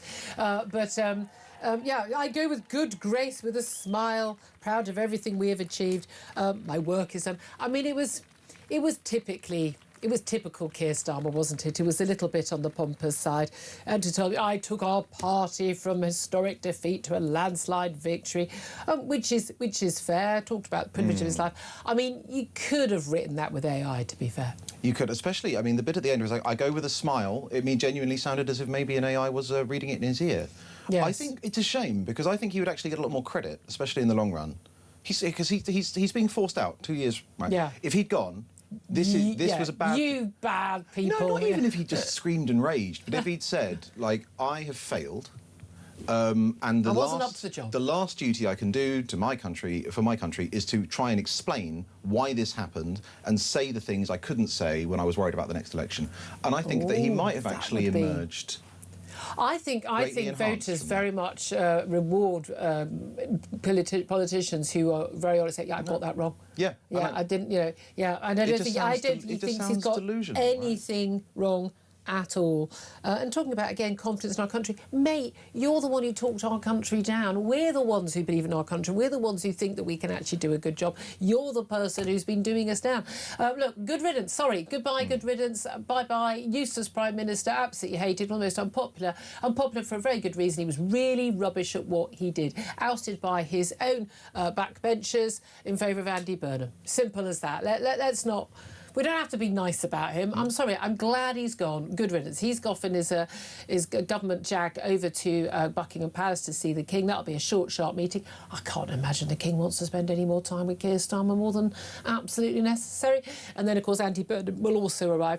And then Andy Burnham will be asked to form the next government. And then we'll return to Downing Street. We'll bring you that live as well. Right now, we're going to finally take a break. We'll be back with Henry Hill, but also your calls as well about Andy Burnham. And, oh, yeah, Georgina in London is on the line. This is Talk.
across the UK. On DAB+, on YouTube, on your mobile, and on your side. This is Talk. This is Talk. Well, you know, the Prime Minister is gone. We're welcoming another Prime Minister very soon. Keir Starmer's just arriving, just car pulling up to Buckingham Palace, where he's going to tender his resignation to King Charles. God, let's hope King Charles accepts it, eh? Here's the thing. Has anyone looked? What if King Charles said, no, I think you're a fabulous Prime Minister. I want you to stay. I'm not going to ask Andy Burnham to form a government. It's my choice. No? Henry Hill, imagine that. It would be great. He turns you the new George III. Anyway, yes, he's just arrived. Apologies, with his wife, Vic. Of course, the point I was making, they are both Republicans. We know that. He's been very, very clear about that. But, you know, as soon as they become PM, they get very obsequious, don't they? I don't think it's going to be a very long meeting. And as soon as he is gone, another car will appear with Andy Burnham in, where he will be asked by the King to form the new government. Of course, we'll bring you that live when he... Well, not the meeting. We don't get to see that yet. When he actually appears back at number 10 to give his address to the nation without a podium, apparently. Oh, it's all so different, isn't it? No podium. I mean... If this is the stuff that's going to be different, this hopey-changey stuff, it doesn't bode well. Let's go to your calls. Let's go to your reaction. Georgina, is in London. Georgina, I'm sure that you feel as tearful and upset as I am about Keir Starmer's final speech and departure from number 10. Well, Julia, I'm just putting away the Kleenex as we speak. I've never met or seen such a delusional man in all my life. And believe me, I've met a few, but Keir Starmer takes the biscuit, I've got to say. But this Andy Burnham character, this unelected Prime Minister, the man with no mandate, the man who's waltzing into number 10 to supposedly sort out the mess left by Starmer, he's got no intention of cutting the gargantuan welfare bill or cutting the ridiculous foreign aid spending, stopping the illegal migrant invasion, or allowing us to drill for our own fuel. He wants to wedge us back into the EU, Julia, and push for digital ID. And he certainly won't be putting public money where it is most desperately needed, which is our defence and our country.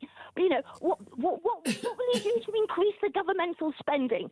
By taxing the size of your home, taxing the size of your car, tax you on how many pets you've got, in fact, tax you on anything that they can get away with taxing you on. This is not going to ease the cost of living crisis, because every billion that this man says he's spending to repair our country is coming from the hard-working, tax-paying people in our country. You know, Burnham is coming into a government that is actively in its death throes, Julia. The Labour government will not accept defeat, as seen by the Labour peer on your programme this morning. They're convinced that they're doing a good job when the country is literally dying on its feet.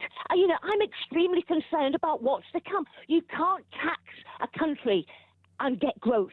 No. It doesn't happen, Julia. No, but again, there's all this idea, well, you know, the rich should pay more. Was it the top 10% are now paying 60% of all income tax in this country? There's no doubt at all the taxes have gone up on the wealth system. When times are hard, I'm sorry, you know, as someone who's paying more tax, I don't have an issue with that. Of course, people with the broadest shoulders should spend more, but it's what it's being spent on that people object to. Why, you know, you're taxing more people to pay people not to work. It's crazy. If you want to tax people to build amazing schools and get, you know, I build a whole load of, you know, Nightingale hospitals to get a load of people treated for cancer the day after they're diagnosed instead of waiting months for it. You know what? Yeah, at least spend my tax as well. Or, you know, paying our, you know, have enough people in the army and have enough bullets so we can defend our country. Then I think people wouldn't mind. It's the fact that so much of our money basically goes on paying perfectly able-bodied people not to work and sit around all day, and paying the interest on the debts because we haven't got enough people working and we haven't got enough people paying taxes. I mean, we are living on the never, never, Georgina. That's the problem. Yes, we've been doing that for a long time, Julia. And the fact is, we are paying people to sit at home watching breakfast television. That's what they're not up for breakfast telly, Georgina. Yeah, well, the thing is, they're just waking up now. You know, morning, people on benefits. Hello, thanks for joining us. The tax taxes of our country should be spent on the British infrastructure, and it should be spent on our army and our defences. That's where this money should go, on Britain. It shouldn't be spent on illegal migrants coming over here for a jolly. You know, we can't afford to do that, Julia, and it's got to stop. Britain first and foremost with the taxation of the British people. That is where the money should go, and that is what we should be doing. But under a Labour government, my darling, you never give a socialist a chequebook, and they have run us into such debt. It will be our grandchildren that are paying for this debacle that we are experiencing. Oh, absolutely. Absolutely. And again, no sign I'm fingers crossed he has got a plan. He's just not telling us about it. But there's no sign yet that Andy Burnham has a plan to deal with any of that. Georgina, great diagnosis, as always. I mean, I wish you were the one in the palace right now. Saying, oh, can I have the job, please, Prime Minister? David is on the line. He's in Sheffield. Hello, David. What do you want to say? Well, it's about Andy Burnham and this persona he's got of being king at North. My question to him, and nobody seems to be asking this question, is, as far as my memory goes, I'm 70-year-old, that Manchester regeneration as city centre started after the IRA obliterated Manchester city centre. And I would like to ask him how much government taxpayers' money has gone into Manchester to provide all this stuff he's done, and how much money has he actually raised on his own? Because he seems to get a lot of credit for what other people have done. And actually an awful lot of stuff that was done by the local government. And it had started long before he became mayor 6 years ago. I mean, that's the thing. Well, as far as I'm concerned, it started when the IRA blew centre of Manchester up, because otherwise it had still been a mess. So who's produced that money? Why is it being regenerated? And why is he taking all plaudits for it? He's only just arrived on scene, basically. And one other question I'd like to ask him. He's been the mayor of Manchester. How many council houses has actually been built under his watch? And it's pitiful. Again, lots of promises. It's absolutely pitiful. I was reading at the weekend, actually, got this plan for... He hasn't given a number about the number of council houses he wants to build. Yeah, we wouldn't need more council houses if we had affordable other housing. We just need to build more houses generally. But as we know, in Manchester, the usual thing where the developers got a load of public money and they built a load of very expensive flats that most people could never afford in their wildest dreams, and barely no council housing. But apparently his plan, even around the country, we haven't even got enough water supply to build all the council houses he wants to build. I mean, it's just, there's no joined-up thinking. David, thank you for that. Appreciate that. 11:31 is the time. Up next, going back to Peter Cobber, live in Downing Street. What did he make of what Keir Starmer had to say? And we're also going to be getting some more of your thoughts. And we're going to be talking about, well, MP security and what the latest is after the horrific murder of Anne Widdecombe. This is Talk.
Across the UK, on DAB+, on YouTube, on your mobile, and on your side. This is Talk. Good morning, welcome back to the show. 11:33 is the time. Well, just to get you up to date, Keir Starmer has left number 10 for the last time. Yes.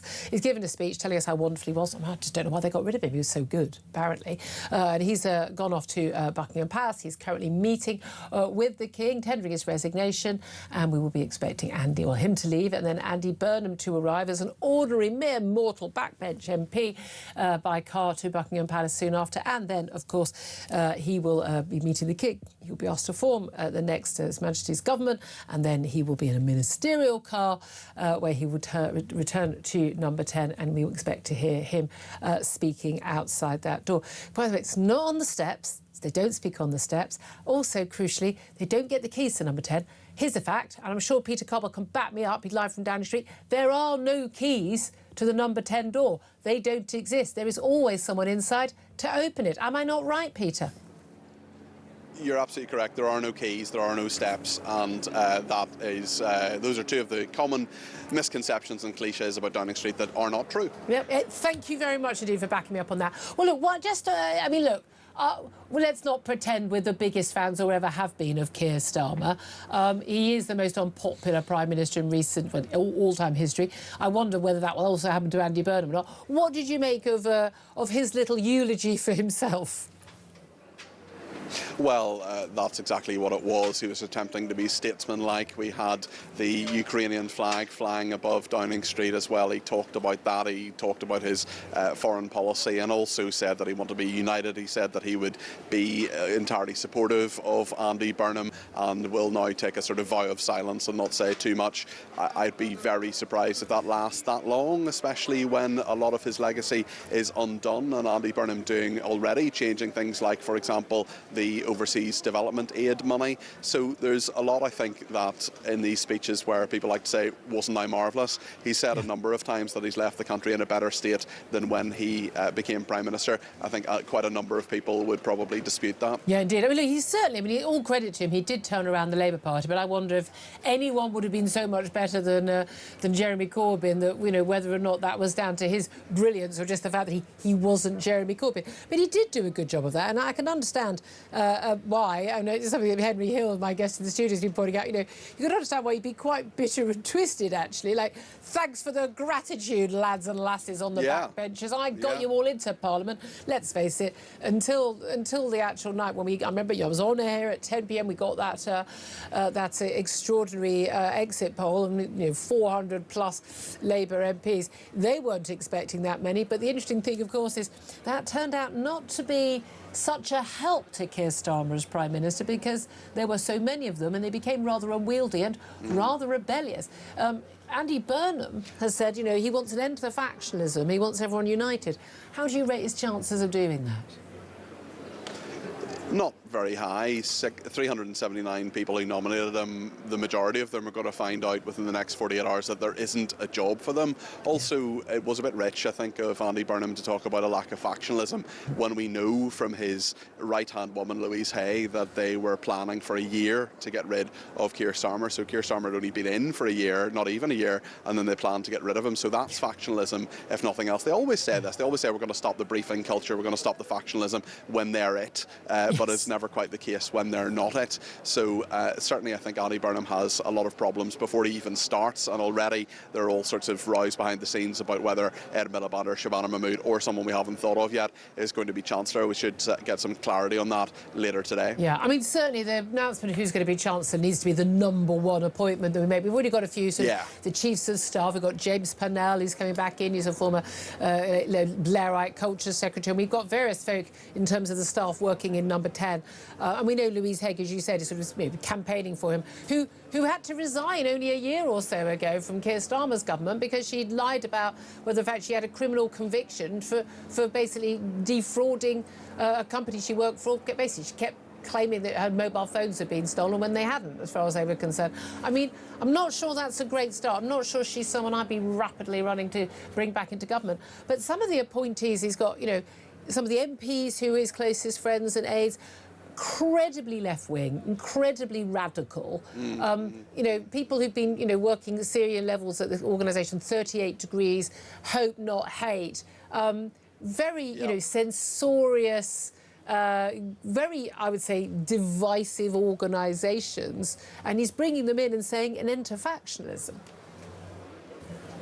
Yes, and it was also 38 Degrees that projected those images on the side of Parliament last week with "Don't mess it up, mate." So that's a sort of an interesting aspect when their chief executive is going to go into the building behind me as one of Andy Burnham's senior people. But yes, it is very left-wing. I think the commitment on overseas aid is quite left-wing as well. Yeah. And I think a lot of things we're going to see from Andy Burnham will be in that vein. A lot of people won't be happy about that. He could be more left-wing than Starmer. I think that's highly possible, certainly in terms of the noises we've got already. Also in foreign policy and defence, we haven't heard a single word in defence, haven't heard a single word on immigration. We have heard a bit on foreign policy, and it's all the trotting out the anti-Israel cliches about how Labour could have done things better in the early stages after the 7th of October. Very little about anti-Semitism, very little about how that's affected things in this country. So I think Andy Burnham, who previously hasn't really had foreign policy positions, is picking up what he's told, especially in that vein.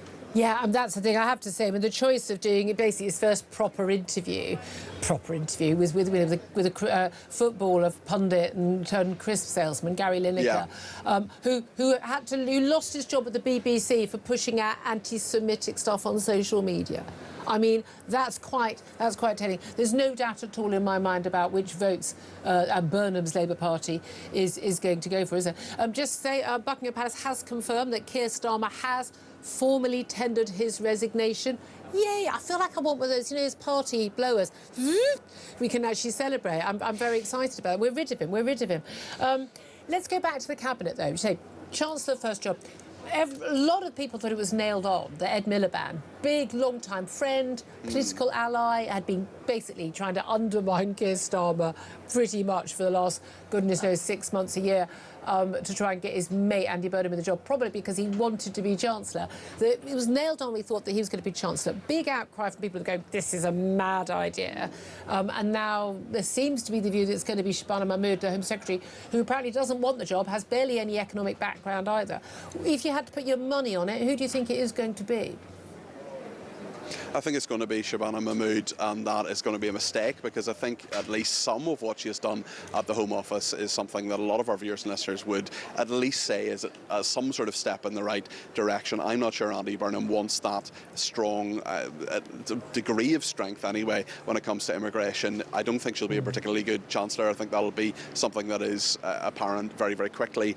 But Ed Miliband would be even worse, and would be a worse prospect for the country. And the city of London, the markets wouldn't be happy if he ends up as Chancellor. So really anybody but Ed, I suppose, even if it is someone who doesn't want the job. Yeah, but the interesting thing is the choice between these two candidates. She's been seen to be on the right of the party, although apparently economically very much on the left. He's very much seen on the left side. He could go and join Zach Polanski's Green Party any day of the week, couldn't he? But interestingly, yes. Making a choice between these two people is also very telling about what choice he's making on his own economic policies. And the fact that, by all accounts, these two people don't know who's got the job yet suggests that there hasn't been proper planning, and he hasn't got a proper economic strategy. Well, we just don't know so much about what Andy Burnham wants to do, and that is an absolutely key point. Also, the Chancellor has got to be someone who's got to be a big bad wolf and say to all these different government departments, like perhaps defence, definitely welfare, we've got to do really, really difficult things, and you have to do what I say because I'm the Chancellor and that's the way things are. Shabana Mahmood, I think, would be someone who could do that, but whether she has the grasp of economics and the desire to do it, I think is another question. I would have thought someone like Wes Streeting, actually, although he's unlikely to be appointed, wouldn't shy away from saying, Andy Burnham, you want to be the nice guy who everybody loves, I'll be the big bad wolf, I'll be the person saying that how tough things are economically, because one of the briefings that Andy Burnham is going to get, he's not just going to get a security briefing before he starts appointing his cabinet, he'll get an economic briefing as well, and the stark reality of where things are for this country will be outlined to him before he appoints his Chancellor. Yeah, forget that £22 billion black hole they claim to have found in July 2024. It's going to be a lot worse than that now. And again, with, as you say, no plans to actually deal with any of the reasons why we're in that black hole. In terms of what Ed Miliband gets, and again, and what this means for us, I couldn't give two hoots what job Ed Miliband gets, other than the fact of what it means for the country and our own lives. But getting him out of energy is not a bad thing. It looks like there's going to be some vague semblance of sense on North Sea oil and gas drilling. But if he doesn't get energy, he's going to be a very unhappy soul. Talk about him getting another big job, one of the great offices of state. He won't want Home Affairs, Foreign Secretary. That means Yvette Cooper, an inevitable demotion, surely, unlikely that she'd go back to the Home Office where she achieved precise zero, nothing whatsoever. There's going to be a lot of people, whether they're new MPs or big supporters of Andy Burnham or people who are in good jobs right now, who are going to have their noses put out of joint, aren't they? Yeah. Yes, I think there's some people who've accepted their fate. People like Peter Kyle, for example, almost certainly going to be out of the cabinet and back on the backbenches. Steve Reid. Liz Kendall, similarly.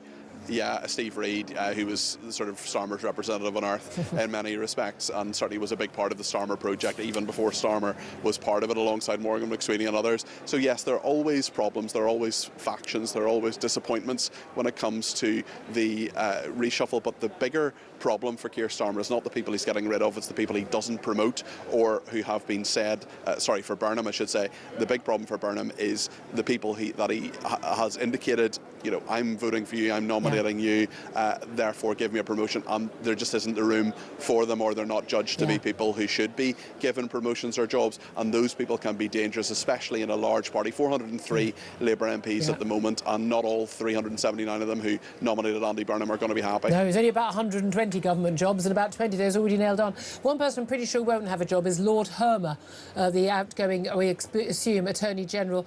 He's apparently just said that Keir Starmer's final speech was a pretty emotional moment. He said it was look, he showed the dignity, the grace once again at that podium, reminded us all of what he's achieved over these last 2 years, which is a great deal. He has set the foundation that I have no doubt Andy Burnham is going to pick up and run with. I mean, bye. Thanks for coming, Lord Hermer. This is the man who wants to give away the Chagos Islands. Pass the sick bag. No, I think Lord Hermer was probably Keir Starmer's closest ally in politics. They thought very similarly. They worked previously together. Lord Hermer's politics absolutely not mine at all, and or really the country's. So I think he will be off into a well-deserved retirement from politics. Yes, bye-bye to all of that. Well, look, I know you're staying there. We're awaiting, of course, for Andy Burnham to go into Buckingham Palace. The pictures have now emerged of the King meeting with Keir Starmer, where he tendered his resignation. He is no longer Prime Minister. Currently, we have no Prime Minister. I'm telling you, there's about a 20-minute period when this country is going to be really, really well run, when we have no PM. Peter Carwell, you never need, make a run for it. Go and get in the jaw. I'd put you in favour of Andy Burnham any day of the week. Peter Carwell, talk presenter there, live from Downing Street. Henry Hill, quick response? I mean, the fascinating thing, and this is maybe the only thing I'm sad about Starmer going, is that Hermer has just been absolutely excoriated by the Lady Chief Justice. Yeah. And if he'd lasted another week, Starmer might have had to sack him. Oh, we missed out on that. Gutted. 11:46 is the time. Up next, while we're waiting for all the shenanigans at Buckingham Palace and waiting for the appearance of a new Prime Minister, number 10, we're also going to be talking to Chris Phillips, formerly of the National Counter-Terrorism Security Office, about, MP security and what's been going on in terms of the arrest, but no charges as yet, of the suspect involved, was suspected of the murder of Anne Widdecombe, and also speculation about likely motives for attacks, and why it seems to be OK for one side but not the other. We'll talk about that up next. This is Talk.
across the UK.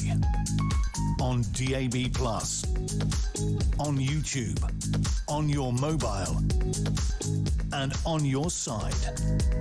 This is Talk.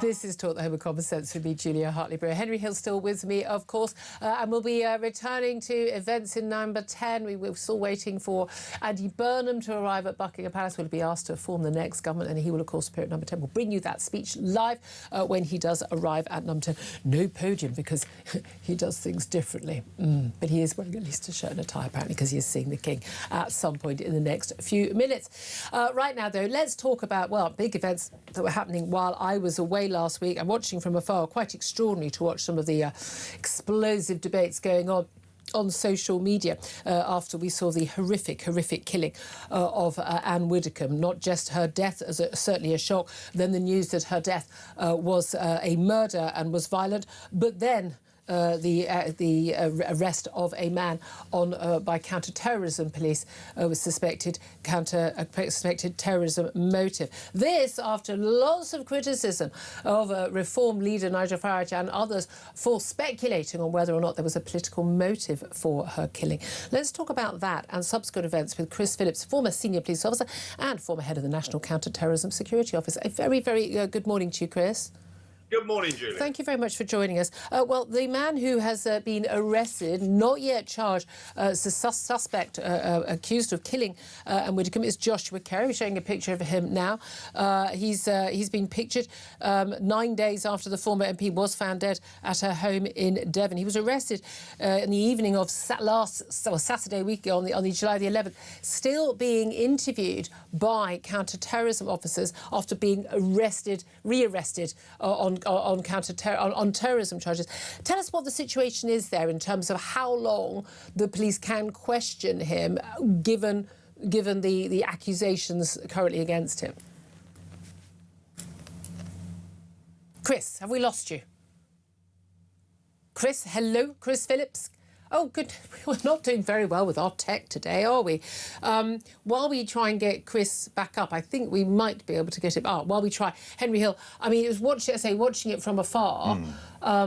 And the immediate attacks on the likes of Nigel Farage, Yusuf and others who were speculating, and many others, that there was a political motive. And obviously, if someone is arrested, not yet charged, and obviously we don't want to, if there are charges, we don't want to in any way affect any subsequent trial, if there were to be one. But it was extraordinary when it seemed very reasonable that people should be speculating about why would a 78-year-old woman, but who was a prominent politician, be bludgeoned to death in the most horrific way, and not question a political motive, when we see the political motive is often talked about by politicians on the left when they have no evidence to make such a claim. I think the critical question is whether or not it would be divisive to discuss the political motive. Yeah. But it was extraordinary because the police, I think, made a mistake when they gave that statement, which was narrowly technically accurate, that there was currently no evidence of political motive, but they made it sound as if they'd ruled it out. And it's made it sound as if they had evidence. We've looked for it and there isn't any evidence of a political motive. And then you had all of these outriders who were really desperate. Were like, well, that's it. The police have said there's no political motive. Deeply unreasonable of Reform. And then 24 hours later, counter-terrorism police have taken over the case, believing there were a exactly. political motive. And the more that we find out about this story, the worse it gets. You know, the press clippings of other politicians and everything else. The fact that Anne Widdecombe's, I think, footage of Anne Widdecombe's home had been broadcast the week before. Yes. And that suddenly is very frightening, right? Because actually, when we journalists do the doorstepping thing, right? When we send a camera to squat outside some politician's house in the hope of getting a picture of them putting out the bins or whatever, none of us ever really think about, hold a minute, we're broadcasting somebody's home to potentially to a lunatic. And so I can understand why people are frightened. Yeah, and again, I mean, and in the context of the security issues for Nigel Farage and it being, emerging, the sheer number of threats made to him. I mean, certainly I had a number of people getting in touch with me last week saying, we're worried about your security, about whether you're someone who's, too far above the parapet and someone who, I mean, I'd say I have people coming up to me all the time and I'm thinking 2 occasions in the last 10, 15 years has anyone come up and been rude. And otherwise, I mean, you know, it's always really lovely and really generous and kind to people.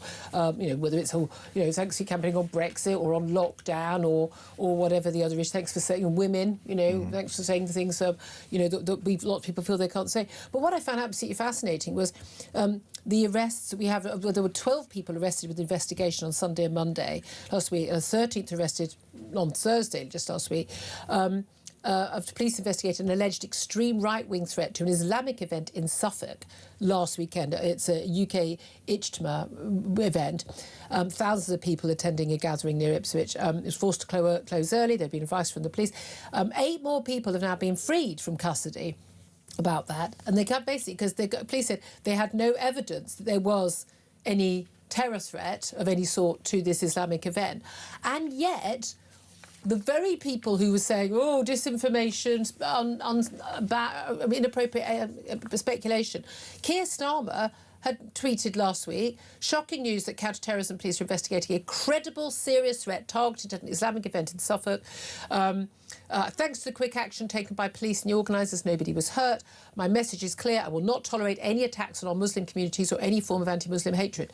Well, no one has been charged because they haven't got any evidence of this. Shabana Mahmood, the Home Secretary, she said terrorism police are leading an investigation into a credible threat to those attending the UK Ijtima festival. I'm probably mispronouncing that. I'm so sorry. I've no information on how to pronounce that this weekend. She thanked the police and the organisers, she goes, for their swift and effective response that undoubtedly, she misspelled undoubtedly, which annoys me, that undoubtedly saved lives.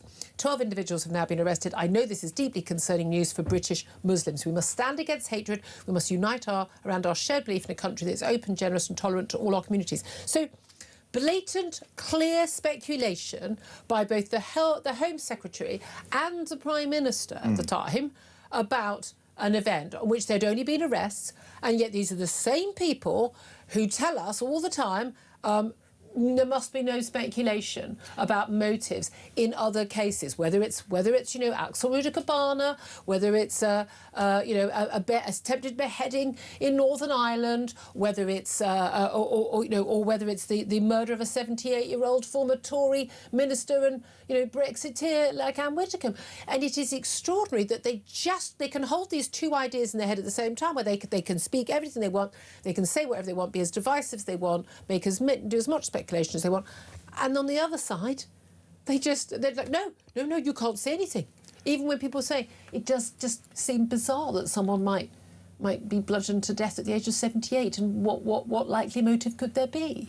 The other version of this, which drives me absolutely spare, is when they say we mustn't politicise these events. Yeah. And this is why we should ban social media and we should ban Amazon from selling knives. Like, that is also politicising a murder, right? If you're arguing for any kind of policy change, and yet when anyone says, oh, well, actually, this suggests something about the immigration system, that is grossly irresponsible politicising of a tragic event. Exactly. But when they want to ban kids from social media or whatever, that's... But when Joe Cox was murdered horrifically during the Brexit referendum campaign in 2016, you know, they had mass, you know, prayer events, you know, outside the Commons, blatantly trying to basically say, well, this is a result of Brexit. No, it was it was a far-right Nazi nutter who murdered her, and it's awful. It had nothing whatsoever to do with people campaigning to not be ruled by the EU. It was quite absurd. But then they used David Amos, the Tory MP who was stabbed to death by Islamic nutter in his constituency surgery. If you use it, they used that to try and, you know, that big debate in the House of Commons was all about, the whole thing was about social media. What do you make of the arguments about security for MPs? Because talk about, you know, the Zia Youssef from the Reform Party saying, you know, round-the-clock security for every MP. Boris Johnson says ramping up security for MPs would be expensive and pointless. So I think that it would be incredibly expensive, and it would also be deeply unfortunate, because how our democracy works, one of the nice things about it is that you can just go to a constituency surgery. Yeah. If it was ringed with steel like Parliament is now, we'd lose something important. I think maybe people going through metal detectors. I mean, I think, you know, having some sort of security, but it's just... Look, we've had such problems with our tech today. Chris Phillips, we haven't been able to speak to him. I'm hoping we get a chance to speak to him in the next hour if we can. I really want to get his professional perspective on that. We're going to take a quick break. We are then going to be talking to independent peer, former Labour MP Baroness Kate Hoey, TV. We'll be taking Andy Burnham's first speech as our Prime Minister live. He hasn't yet appeared in Downing Street. That's all coming up in the next hour. This is Talk.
Across the UK, on DAB+, on YouTube, on your mobile, and on your side.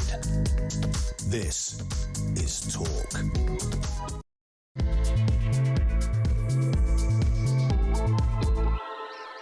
Good afternoon. Welcome back to the show. This is Talk, the Home of Common Sense, with me, Julia Hartley-Brewer. Whether you're listening on DAB Plus Radio, your smart speaker, watching on YouTube, or you're connected to us, great to have your company.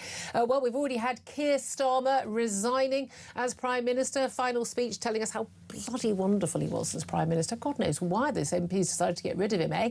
God knows why he's been such an unpopular Prime Minister. But anyway, he's gone. He's already tendered his resignation to the King. Currently, we have no Prime Minister, waiting for Andy Burnham to arrive at Buckingham Palace any moment now. He will be asked to form a government. Then he will make his way by ministerial car to Downing Street, where we're expecting him to speak outside Number 10. Wasn't it nice this morning not to have everything interrupted by Steve Brave? Stop Brexit, man. You can't say it any other way. Stop Brexit. Blasting out music or shouting through a loudhailer. That's all been banned. Could have done that years ago, Met Police, finally getting their act together.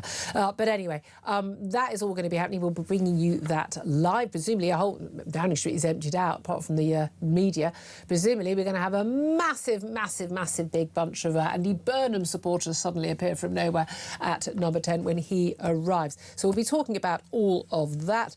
And we're also going to be talking about that World Cup half-time show last night, and the BBC adding insult to injury by using its highest paid stars for a promo video, which we paid for. How those stupid mugs like me still pay their licence fee, telling viewers that the licence fee is really worth it. It was absolutely dire. But as always, it's the BBC. What did you expect? We'll be talking about all of that. Delighted to stay still with me is political editor of The Critic, Henry Hill. Thank you very much.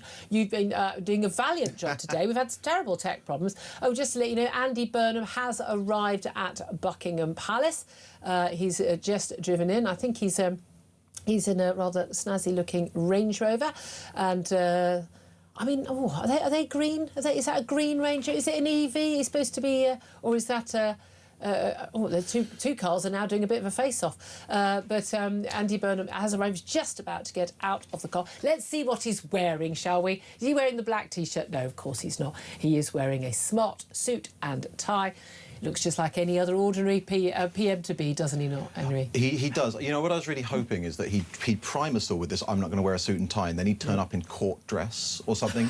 He'd go completely... Knickerbockers. The Privy Councillor's outfit, that sort of blue coat with the gold leaves on it. It would have been very funny. Absolutely, that would have been good. He looks just like any other politician. I want to hear from you. Now, I know on a day where we're kind of watching events unfold, a bit difficult to pass comment, isn't it? But do get in touch. I'm asking about your hopes and fears for Andy Burnham. He's going to become Prime Minister. You know, any moment now when the King asks him to form a government. What are your hopes and fears? Give us a call, 0344 499 1000. Text us with the word talk, your message to 87222. Get in touch with us on X at talkTV. Calls to charge the national rate. Text cost £1. Standard network rate message. But I realised today, these are strange shows when you're watching major state events and they're actually happening before your eyes. But love to know what your expectations are.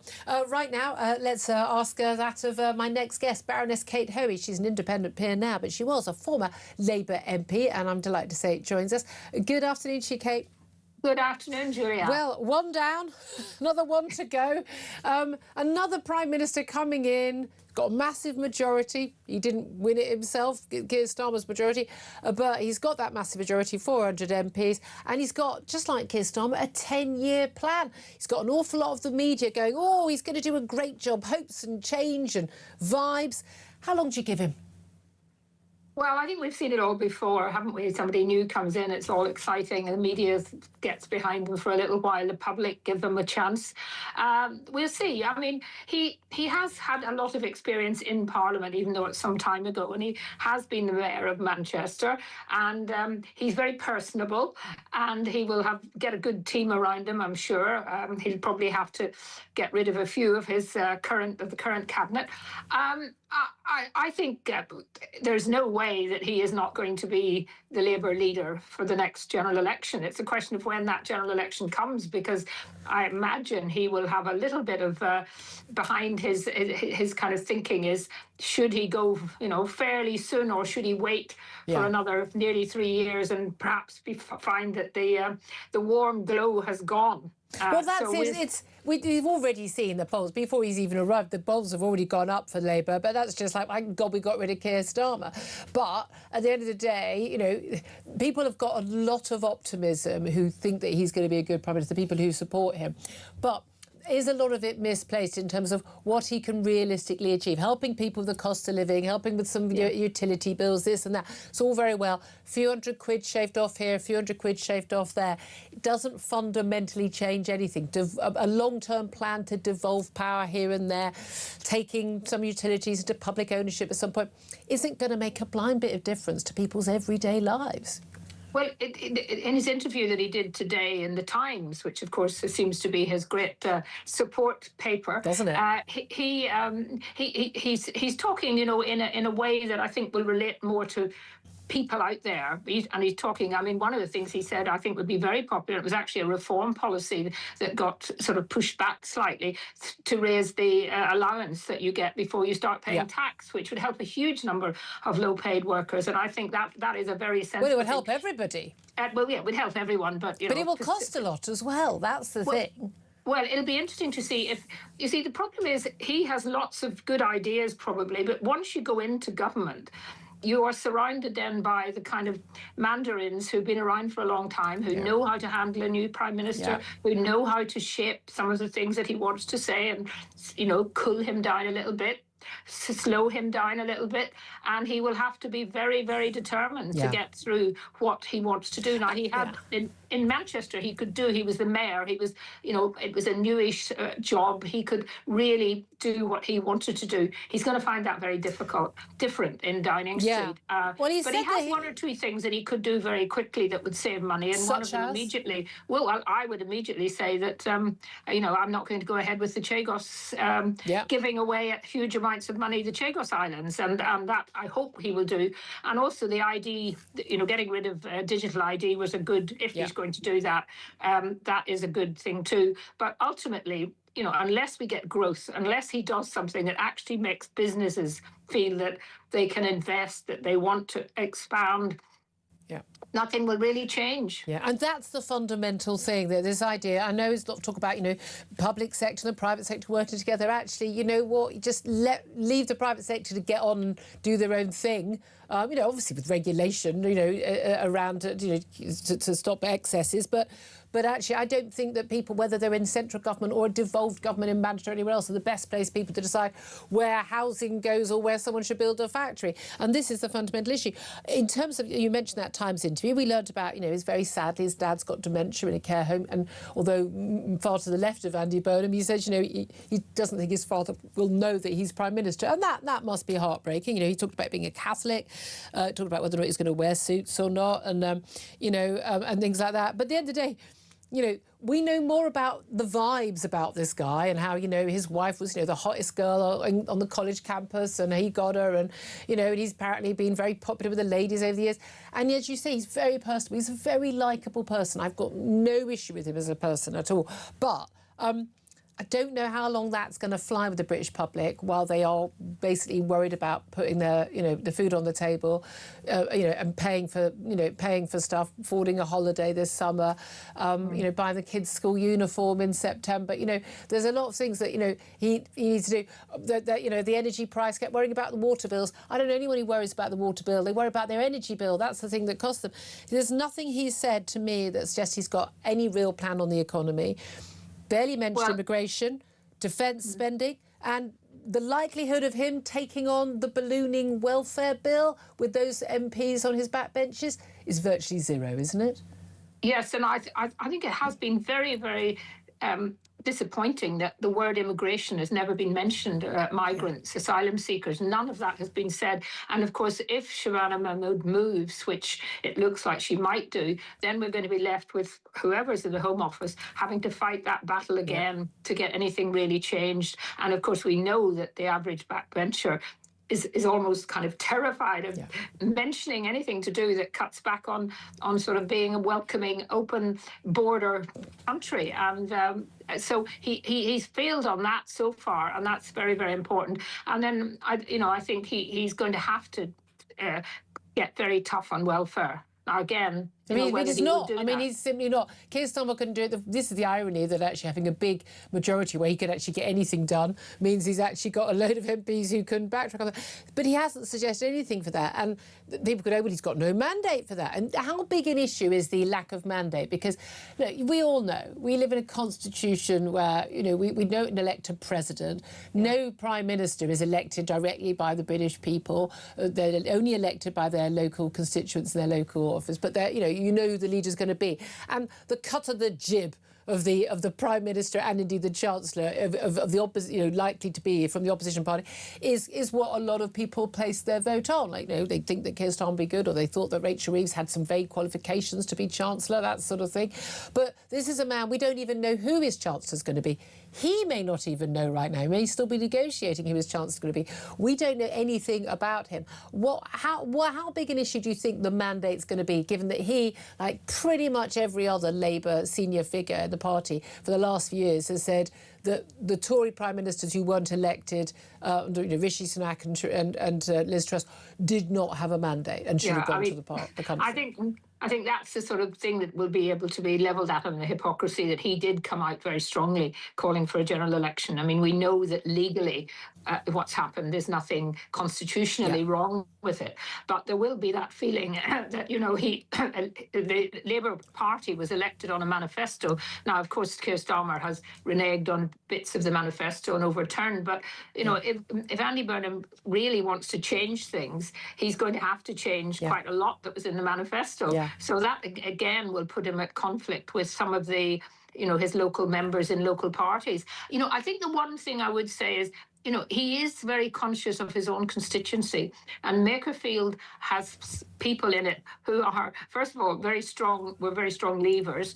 I think he's going to be very careful on the European Union issue and the reset, much more careful than Keir Starmer, no matter what his own personal views are, because he has listened to, or he's heard from people that in Makerfield, and also he is going to have to, you know, get re-elected in Makerfield, and that, you know, that's always going to be at the back of his mind as well. So I genuinely think that we're in a situation where, you know, we can make all these predictions and so on, but let's see how the first week or two goes. I think we'll see some very interesting announcements in the first week to get off, and then he's got the whole summer with no scrutiny whatsoever. Well, yeah, I mean, this is the thing. Parliament is finished, last PMQs, nothing. Parliament doesn't come back until the 1st of September.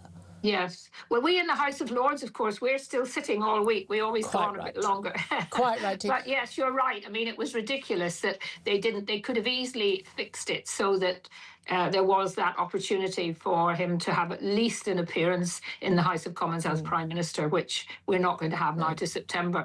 And who knows what will happen by September.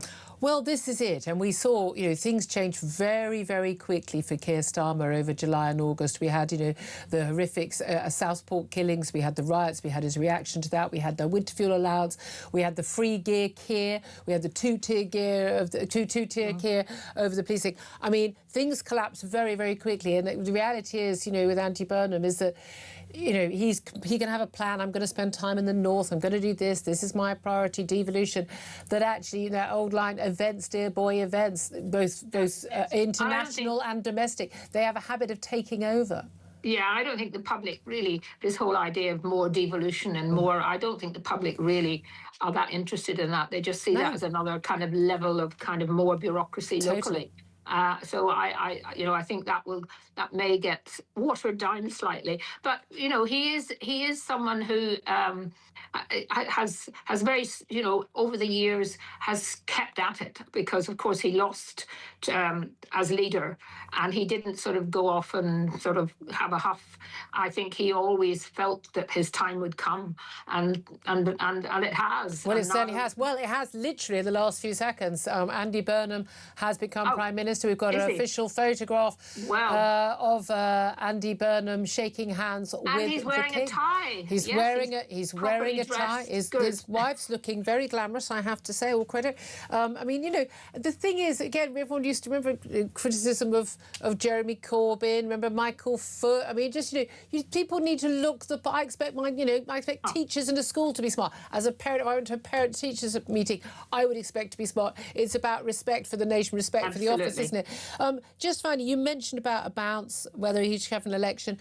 Do you think that, and we're already seeing a bounce to Keir Starmer going, do you think that there will be a significant Burnham bounce, and should he basically try and capitalise on it and go to the country this year?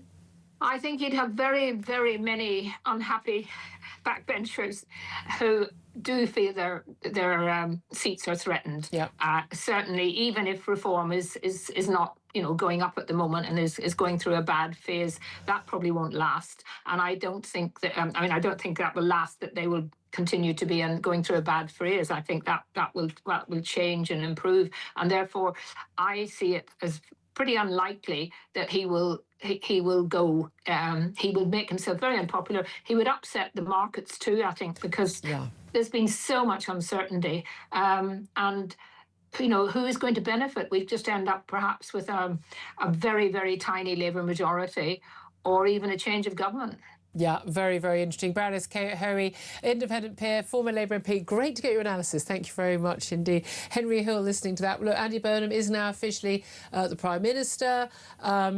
And again, do you think there's going to be a significant Burnham bounce, more than there's already been a little bit of a tick up for Labour support? He can probably get it a bit higher with a few early announcements, but I don't think it'll be high enough for him to call an early election. Their vote in 2024 was too efficient. They'd lose loads of MPs. Reform would currently gain loads of MPs. That means that all of a sudden Andy Burnham is facing Nigel Farage over the dispatch box and having to talk about the right, when the whole dream of his is that they don't have to do that anymore. Yeah. And let's not forget, he gave up the mayoralty. James Purnell gave up a 7-figure private private sector salary. They're not going to want to risk that on only being in Downing Street. And also 400 MPs on 99k plus expenses. Right, as well. And I think the final thing is that you go for an early election, unless you're trying to get a mandate, but I don't think he'd do that. You go for an early election if you suspect you'd be unpopular in 3 years' time. I genuinely don't think he thinks that. Now, yes, the hubris, wait, Keir Starmer, why on earth are you getting rid of me? I'm a brilliant Prime Minister. I don't think Andy Burnham's here being like, oh, I've only got a little bit of time. And again, this is a problem, having been Manchester Mayor, is that, again, you don't get proper scrutiny, even from, good attempts by Northern correspondents, The Guardian and elsewhere. Manchester Mill, really doing their best. But, I mean, you don't get the same level of scrutiny. I've been fascinated by how much he's managed to let's go with the mainstream media in terms of the lack of interviews, the lack of access, and the, say, giving an interview to Gary Lineker and, rather an actual lack of information. And you can see even, the Channel 4s, BBC, who are sort of, dispensed to, to like him. Are just sort of like, well, if we're not going to get access, you're not going to tell us anything, then what's the point? I'm intrigued, and again, the factions. This is, I think it's all going to fall apart much, much quicker than most people think. And there's an element where, I'm a patriot. I don't want the country to fall apart. I don't care who's in power. If you've got these sensible policies, I just don't think he has a philosophy, B, any policies, C, a plan, D, any decent people around him. There is no one that he has appointed so far is someone who fills me with any confidence about their ability to understand how to run a country. No, I mean, he is basically a second bet on the great promise of Sir Keir Starmer in 24. What was that promise? That you didn't really need to make any hard decisions. You just needed to change the people. Get rid of just the Tories. Not be the Tories. Exactly, not be the Tories, not be Boris Johnson, and growth would come back. Lots of people... And the civil service would do what they were told. Still want that to be true, right? And so now, poor Starmer has been recast as Boris Johnson in his own narrative. Yeah. And now, and also that it's all about communication. That everything was brilliant, it was just really bad communication. It's incredible. Like, the Labour MPs... They're so delusional. You ask Labour MPs what was Starmer's failings, and they'll tell you it was when he tried to get us to cut benefits. None of them are self-aware enough, and honestly, I'd respect it, to say, like, no, his greatest failing is he couldn't persuade me to cut benefits. No, it's the fact that he tried, right? That's not a communications problem. That's not a party management I'd like to point out for the umpteenth time on this show, he wasn't trying to cut benefits. He was trying to cut £5 billion off the increase in benefits. Sorry, yes. No, but that's the thing. No, you're right. He that was didn't sloppy. even try to cut benefits. That's the extraordinary thing. Right. And he couldn't do it. But they're not saying... It's amazing that... And some journalists do this. They're like, it's a party management... No, it wasn't a party management issue. He tried to get them to do things they didn't like. OK, here's the question, though. Is the problem with the BBC their failure to communicate as well? We're going to talk about that up next. Rebecca Ryan, campaign director at Defund the BBC, who are increasingly getting my support, I have to say. Don't forget, of course, Andy Burnham will be leaving Buckingham Palace any moment now. And he will... I imagine the King's rather preferring the company of Andy Burnham to Keir Starmer, is my guess.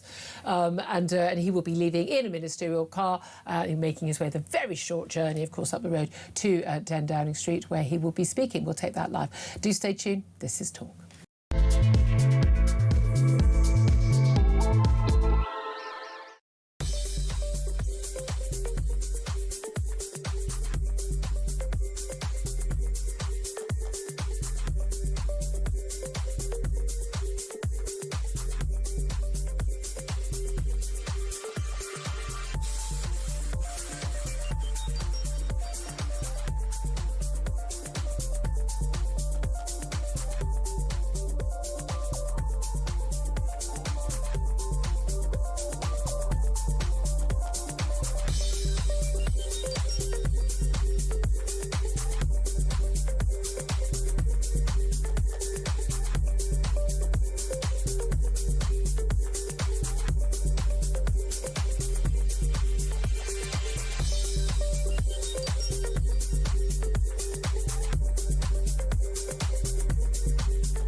across the UK.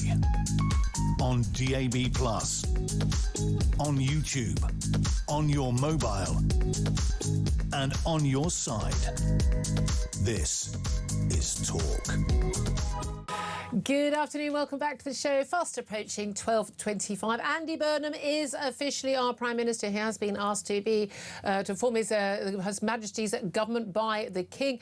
Showing you a picture there. If you're watching on our YouTube page, you can see the King shaking hands with Andy Burnham. Andy Burnham looks rather more pleased than the King, I would say, probably. Just got the new job. He's going to be making his way out of Buckingham Palace in a ministerial car, heading to down Downing Street, where he will be speaking outside. There is no podium. It's been removed because it's a different kind of government. That's how different it is. I don't know, will he loosen the tie, change into a T-shirt on the way? We don't know. But hot podium guy has removed the podium. It's all very exciting. And just to clarify, he won't be speaking on the steps. There's one step, it's on the pavement. And there are no keys to number 10. There are no keys. There is a nice man who looks through and knows with the camera and knows you're out there, and he opens the door for you. There are literally no keys in existence for that door.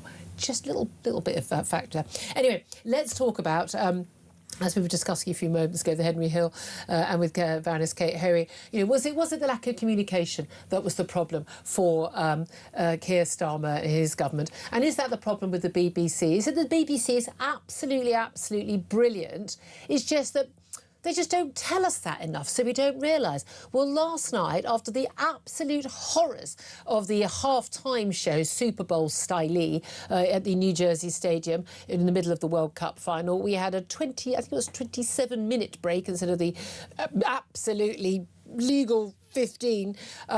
And that basically involved a show involving, Justin Bieber, Madonna. I don't know what was going on there at all, sort of Mad Max type style. We had Shakira doing the whole hip action. And my goodness me, it went on very long. And a load of kids who really couldn't sing, who looked like they were all in a Benetton advert with the Muppets. I don't know what was going on. It was horrific. And then it was made even worse moments later when we returned to the studios, the BBC, and then they played a much longer version of this. What has the BBC ever done for me? Yes, there are shows I wouldn't dare to belittle. Like a record-breaking drama about a hospital. What are we looking at? He's taking a serious tumble. What has the BBC ever done for me? Strictly. Well, if you were lucky enough to miss that last night, lucky you, but that's a short version. Rebecca Ryan is campaign director at Defund the BBC and joins us now. Good afternoon to you, Rebecca. Good afternoon, Julia. Thank you for joining us. I have to say, I think the world, judging by social media, felt the same way as me, looking on, absolutely aghast at that. As I messaged last night, mentioned earlier on the show, I had a family member who was stuck for 3 hours in an absolute standstill traffic jam, crossing from Serbia into Bulgaria yesterday over the border controls. And thankfully, as a result of that, managed to miss the half-time show and the BBC promo video. And my view is some people get all the luck, don't they? I think I'd rather have been in that traffic jam. It was bad enough having the half-time show and the Americanisation of the World Cup, for goodness sake.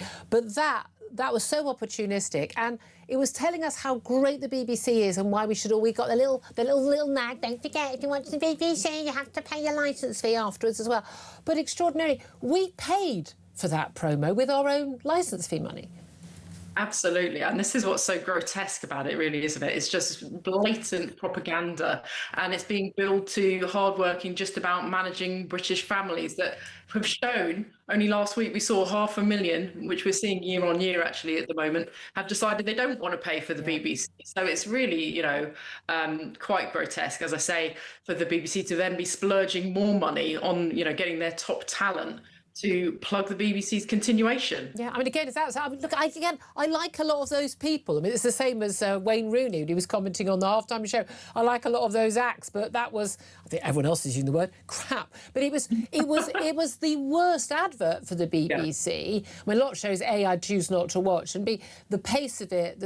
And it kind of reminded you just how much the BBC has fallen in terms of its entertainment. quite beside its news coverage. I mean, as you know, I've not been someone who says we should get rid of the BBC and completely defund it but I have to say, for me, the trans stuff, the absolute obsession with trans and cross-dressing men over the rights of women, but also I think, blatantly, openly anti-Semitic coverage of what's happened between Israel and Gaza. For me, they have lost all moral authority and they should be gone. But in terms of the entertainment shows they were bigging up, that was dire. Absolutely, but also some of the claims on here as well. They claimed credit for Adele's career, which was just absolutely shocking. Interesting. And they also sort of claimed credit for the huge amount of charitable donations the British public had made, which is, it was just really sort of uncomfortable, the things they said. And then as well, they said they were a cornerstone of the British creative industry, where we see that with the sort of stats there, actually their contribution to new programming is only about 1% of the British creative economy. Really? Yeah, so they're massively making claims here. And it's, like I said, at a time when it's quite clear that people really don't want to fund this anymore. We're seeing people cancelling en masse because they don't want to be pushed into paying for content they're really just not enjoying. And these are the same people that are paying for Netflix, they're paying for Amazon, but they just don't want to pay for the BBC. And that should for them. Well, that's it. I never resent my Netflix subscription. I think we use that enough. There's good enough quality stuff. Every now and then you go, I think I might have finished Netflix. But there's enough choice, and you've got Amazon Prime through the deliveries. But I mean, I don't think there are many others that I would bother to pay for. I mean, got the husband with every sodding sporting channel known to the history of man. But I so rarely watch the BBC now. I'm like, well, what am I doing? But again, it's not a fee for watching the BBC. It's a fee for watching live television, which obviously I do. I can't break the law. But my God, if I had the choice, no, I would not be paying the licence fee. Absolutely, but this is the thing, is the latest sort of recommendation from the new boss of the BBC is that they want to extend the licence fee to cover Netflix and Amazon Prime and sort of streaming as well. And that would be absolutely outrageous, because that brings into, it's not TV anymore. That's not what it was originally set out to be. Exactly. But we could just take the BBC down again. The stuff that would be made anyway, because, and they can sell their commercial arm and they make billions from, that will still happen. And the stuff that, perhaps wouldn't be, just proper public service broadcasting or educational shows, I think people would be happy to pay for that through their taxes. But it needs to be totally non-political. It cannot be this agenda. But that's the thing. The BBC, they don't even see it themselves. They have no idea that their coverage is so biased, because they literally don't see it. Absolutely. They're stuck in a very sort of singular mindset, aren't they? And they just can't see outside of themselves. They can't see sort of how unpopular, those little sort of QR codes on the side of the World Cup throughout. Everyone was like, oh my God, it's making people so cross. And they just don't get it. And it's so frustrating when people are sort of still getting these bullying letters through the door when they've decided they don't want to pay for the BBC, so they're not watching any live TV anymore. Yeah. So you've got this broadcaster that's completely out of touch. And then they've come out with this, really self-congratulating advert, taking credit for everything left, right and centre. And, like you say, people are rightly outraged. Yeah, absolutely. Again, it's the fact that we paid for it. Rebecca, you are rapidly winning me over to your side of the argument. Rebecca Ryan, Campaign Director at Defund the BBC. Thank you very much, Dee, for that. Well, Andy Burnham still in Buckingham Palace waiting for him to leave. Huge crowds have arrived of basically his fan club, MPs. I imagine lots of staff, lots of his supporters, friends, family members, by the looks of it, people with their kids arriving outside number 10, waiting for the new Prime Minister to arrive. So we will take that live. Only a couple of moments, going to take a quick break. But don't forget, of course, as you can't forget, the 2026 World Cup finished yesterday. It's your last chance to win Talk's World Cup competition. We're giving you the chance to boost your bank balance with a massive £26,000 in tax-free cash. So for a summer you won't forget, here's how to enter. For your chance to win, visit talk.tv/win or text TALK to 8338 by 6 p.m. on the 20th of July 2026. Texts cost £2.50 plus your standard network rate. Or send your name and number by post to Comp1 PO Box 3190, Colchester CO2 8GP. To arrive by midnight on the 23rd of July 2026. 18 plus, UK residents only. So for your chance to win, text TALK to 8338 now. This is a network promotion. Full T's and C's at talk.tv/win.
across the UK.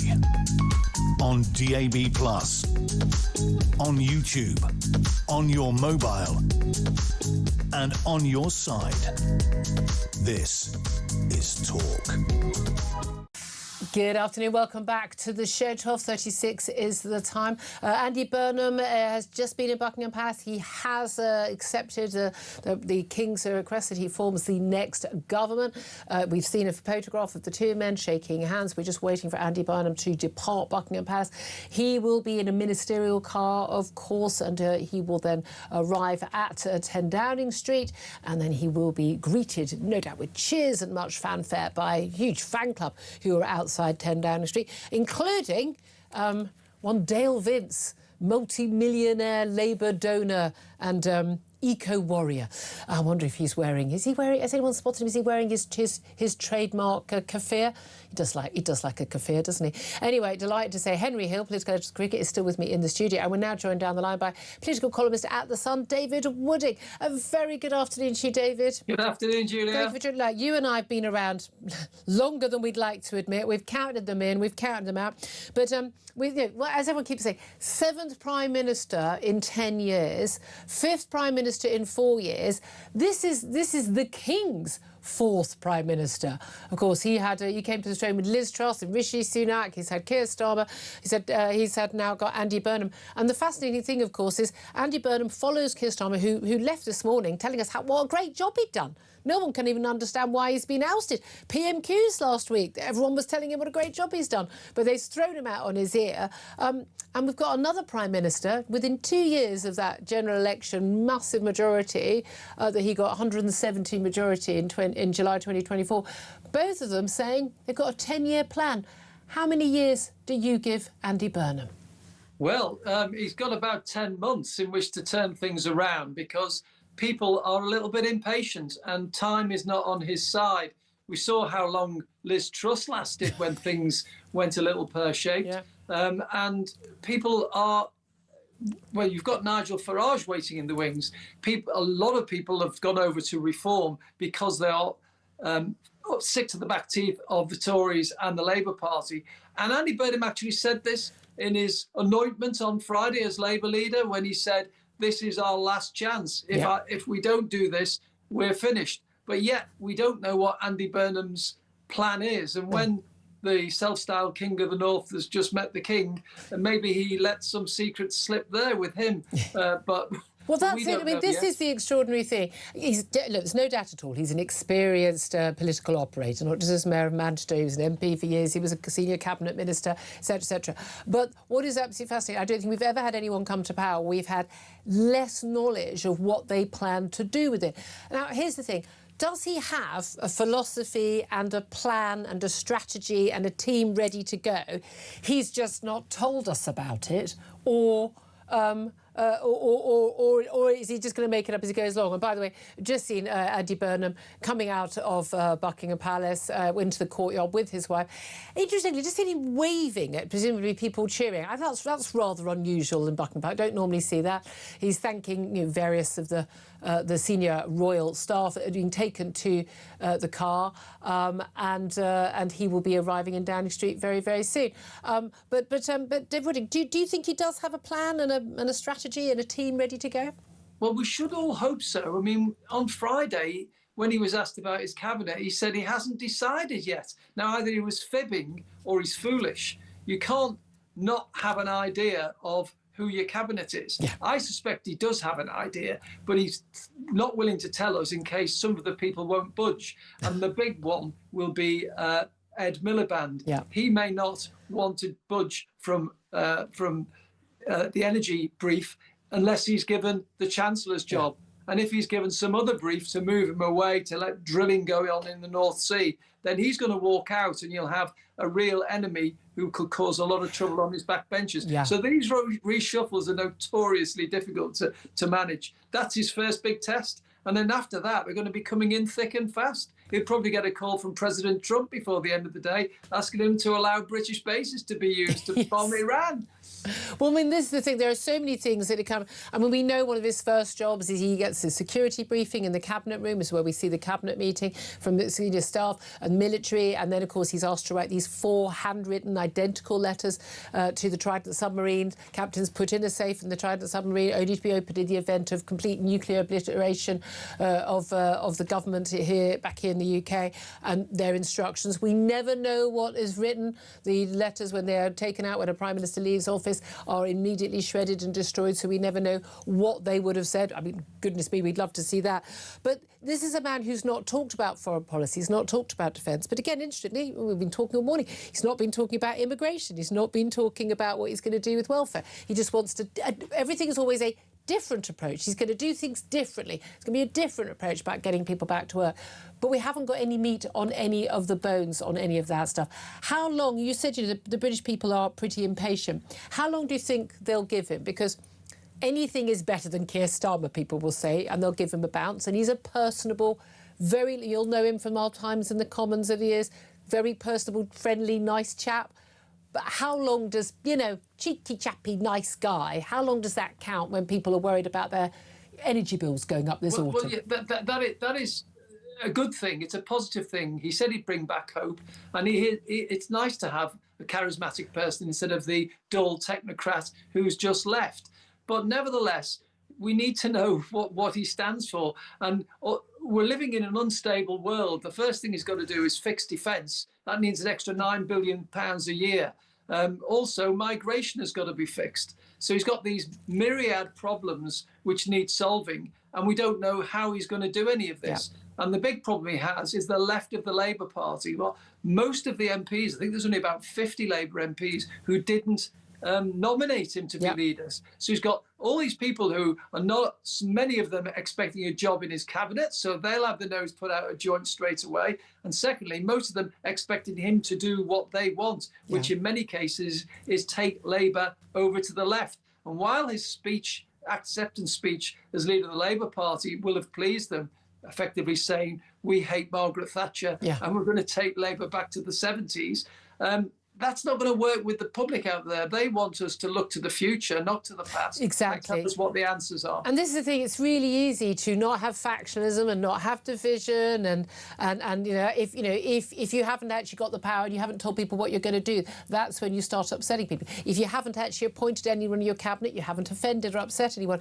And there is an element where one of the things that people like about him is he's a really nice guy, he's a people pleaser, may actually turn out to be one of his biggest problems, that actually you need someone who's got a backbone, who's got a strong spine. You need, Margaret Thatcher over Boris Johnson, who just wavered in the wind. Or what did his wife say at breakfast this morning, as opposed to what needs to be done? And there's just simply no evidence that this is a man who has a clear political philosophy. When he was known as Flip-Flop Andy, when he ran for the leadership the 2 times he tried previously and spectacularly failed, was considered very much an also-ran, no marker. And now we're told, he's going to solve all the country's problems and the Labour Party's problems. But again, by doing what? We're still waiting to find out. Do you think he's actually going to... Is he going to hit the ground running? That first 100 days thing? Turns out Keir Starmer didn't have a plan for that, but there's some talk that there's going to be some announcements even within, 48 hours. Well, we hope so. I mean, we've had a few little announcements, like he's going to... take public control of the buses and charge us £2 a ride. Well, that's a good policy if you're the mayor of Manchester. Yeah. But don't forget, he's now the Prime Minister. He's not a glorified town hall leader.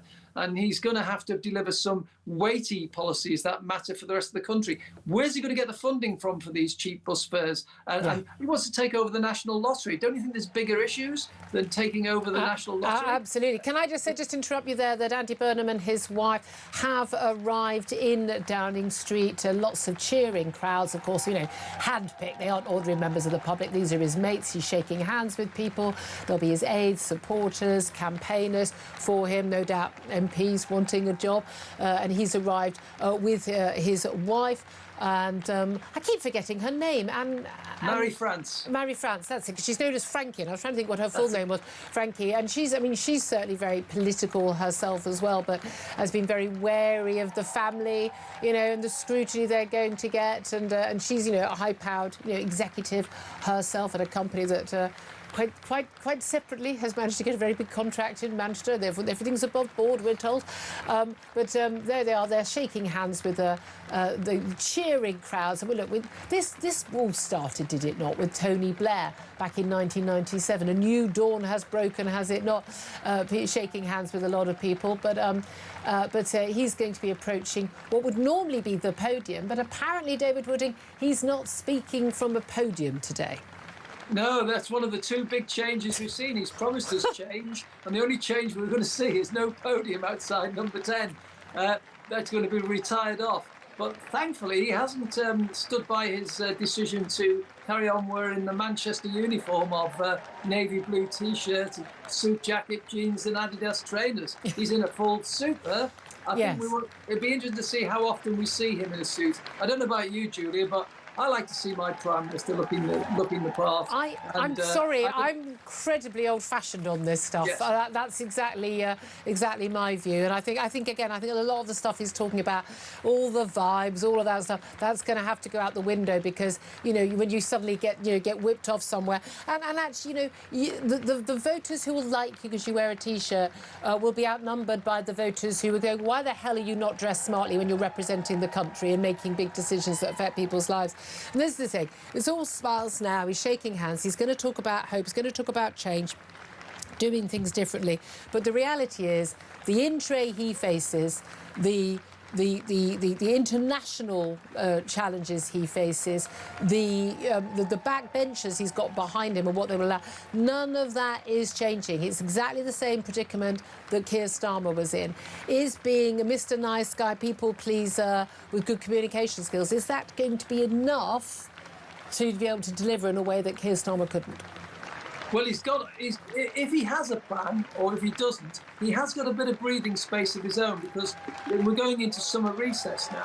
And Kemi Badenoch, the Conservative leader, has asked for the parliamentary session to be extended so that he can be scrutinised at PMQs, he can give us an idea of what he's got. I reckon they'll all run off to their ministries once they've been appointed and spend all summer swatting up on their brief and trying to come up with a big plan. Yeah. If that's the case, then it will be very similar to what happened with Keir Starmer coming into number 10, not knowing what I'm going to interrupt you there because Andy Burnham has now appeared outside the door.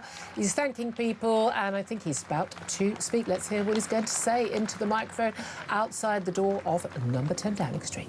I have just come from Buckingham Palace where I have accepted His Majesty the King's invitation to form a government.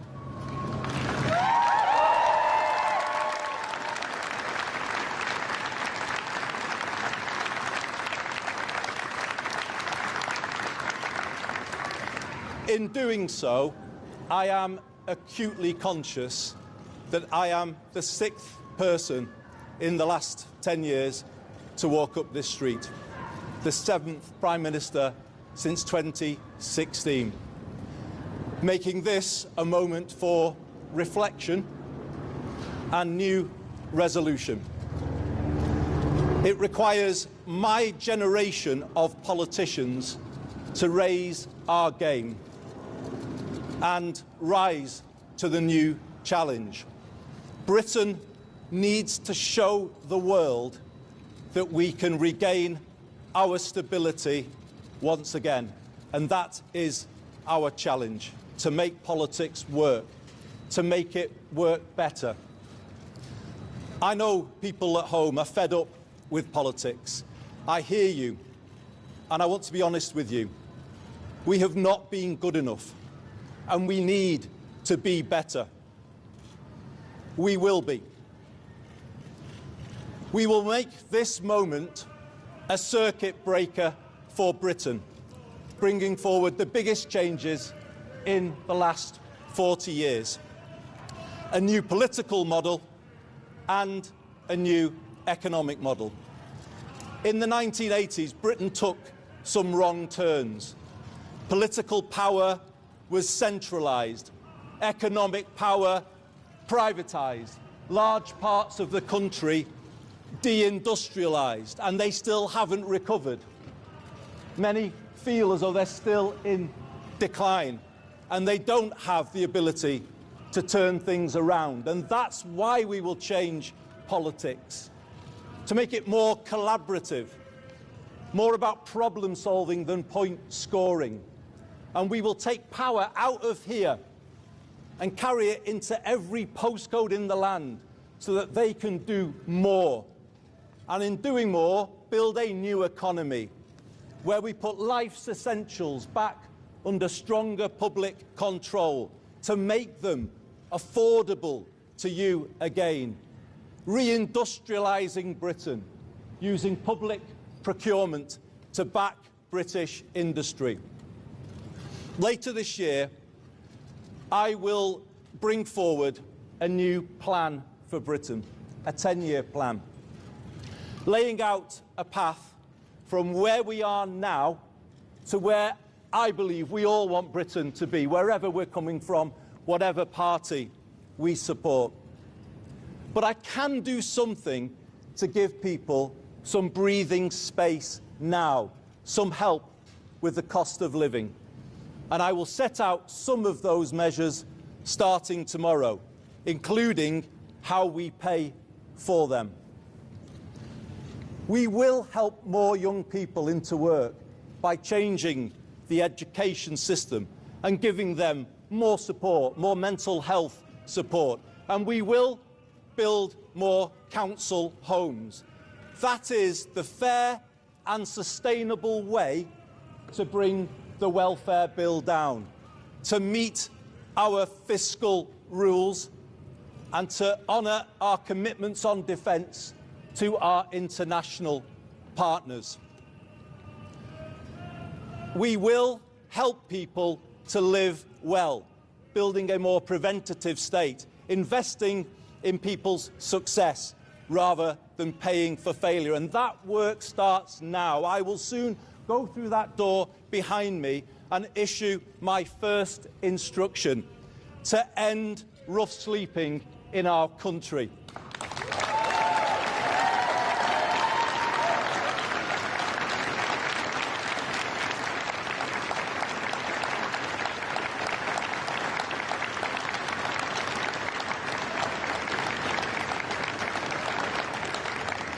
It's about putting the right values and the right standards at the heart of government. I will put the care of people at the heart of everything I do. I will give this my all, and I ask you all to pull with me. Let's build a new national sense of unity, of common purpose and positivity. Let us make this the moment when Britain starts to believe again, the moment we bring back hope. Thank you very much, everybody.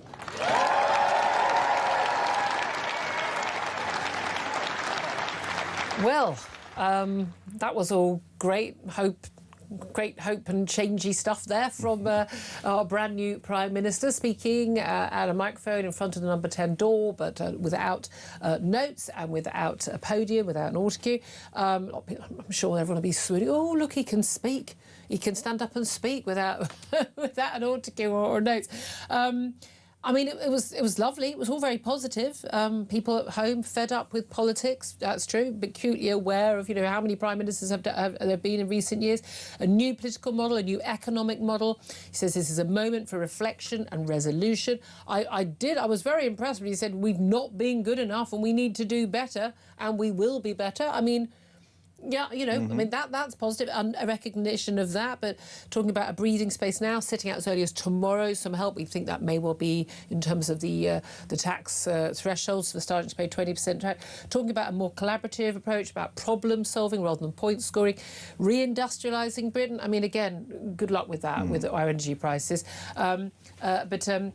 He's going to take forward a 10-year plan for Britain later this year. But at the end, talking about, his first instruction will be to end rough sleeping in our country. You will not rough sleep? How do you do that? I don't know how you're just giving everyone home. One of the reasons a lot of these people tragically are on the streets is they actually lose their tenancies because they don't pay and they've got addictions. Saying, let's build a new national sense of unity, a Britain that starts to believe again. I love the sound of all of this. It sounds great. I think there'll be a bounce from this. Great. But it's fairly meaningless, isn't it, a lot of it? The great test for the value of any political statement is who could disagree with it, right? So the stuff on the 1980s, fine, that's at least indicating. But when he's like, we want hope, not fear, it's like, well, who's the pro-fear candidate in this hypothetical context? I think the thing... I want Britain not to be believing in itself. Exactly. Absolutely. I think the thing that you picked up on, which really leapt out to me, is when he says, my first instruction, end rough sleeping. That's not an instruction. That's an ambition. It's a noble ambition to an extent, but it's not an instruction to civil service. You can't just say it. Right, and then... it's so... And it's, I think... By the way, the Keir Starmer government has just decriminalised begging on the streets. Not that the police were actually arresting anyone who was begging on the streets. But if that's the way that he's going to conduct himself in office, then that is exactly what those of us who were sceptical about this project were worried was going to happen. Yeah. It's this symbolic, trite stuff instead of a substantive programme. Yeah, and that is what people are looking for. People are desperate for there to be. And he said, we must be better, and we need to be better. But this is the thing. People want tangible help. And he talked about people need breathing space now and what he's going to set out tomorrow, and that's good. He said he wants to help more young people into work, giving them more help. And then he said mental health help, and I think we all groaned hearing that. Frankly, conscription would be better for a lot of these young people, if you ask me. Building more council houses. Again, we don't have the labour. We don't have the planning permission for a lot of it. And they'd be going to the homeless people. No, I think that's important for voters to understand. Immigration. Right? They'd be going to a lot of immigrants and a lot of these homeless people. They wouldn't be going to your hard-working couple waiting for... Who do you think tops the council house list? Genuinely. Again, I would love it if all this, that was pretty much kumbaya. He pretty much turned up and said kumbaya, as far as I can tell. Yeah, we are the world. We are the world. That's the territory we're in. But we're horrible old cynics. I would like him to do well. Me too. I live in this country. I think that's the thing about all of this, right? If it turned out that I'm wrong, and in 10 years' time, delighted. Andy Burnham has got a powerhouse industrial economy, we've got loads of exports. Bring it on. People on normal incomes who've done the right thing are living in council houses because we've got so many that they're not just going to the people who are completely dysfunctional. I'd be wrong, it'd be freshly embarrassing, but it'd be a lovely country to live in. I just don't think it's going to happen. No, sadly not. Ian Collins has just arrived in the studio. Ian, I'd like to point out, even Andy Burnham was wearing a tie. Where's yours today? Well, there's bigger news than that, frankly. What have we got? Larry the cat. Oh no. Euthanised 5 minutes ago. No, what? I genuinely, it's not possible for me to despise people more than when they talk about Larry the cat. Do you know what? Worse than that. No, I can trump you on that, as it were. And that's this malarkey with your hands. Oh, yeah. What's all that? Well, no, for those most of you who are listening on the radio, Andy Burnham was sort of thanking... We walked up one side, and then he sort of did a few shaky handies on the other side of the Downing Street door, and then he did the whole praying, the two hands together, like, thank you so much. It's the sort of thing Chris Martin does when he's not appearing in BBC promo videos and very bad, woeful half-time football entertainment. There is that, yeah. What did you think? I'm so humble. What did you think of the Hopi-changing thing? You talk about the football, or you talking about Burnham? Well, the Burnham thing, look, this man could very easily become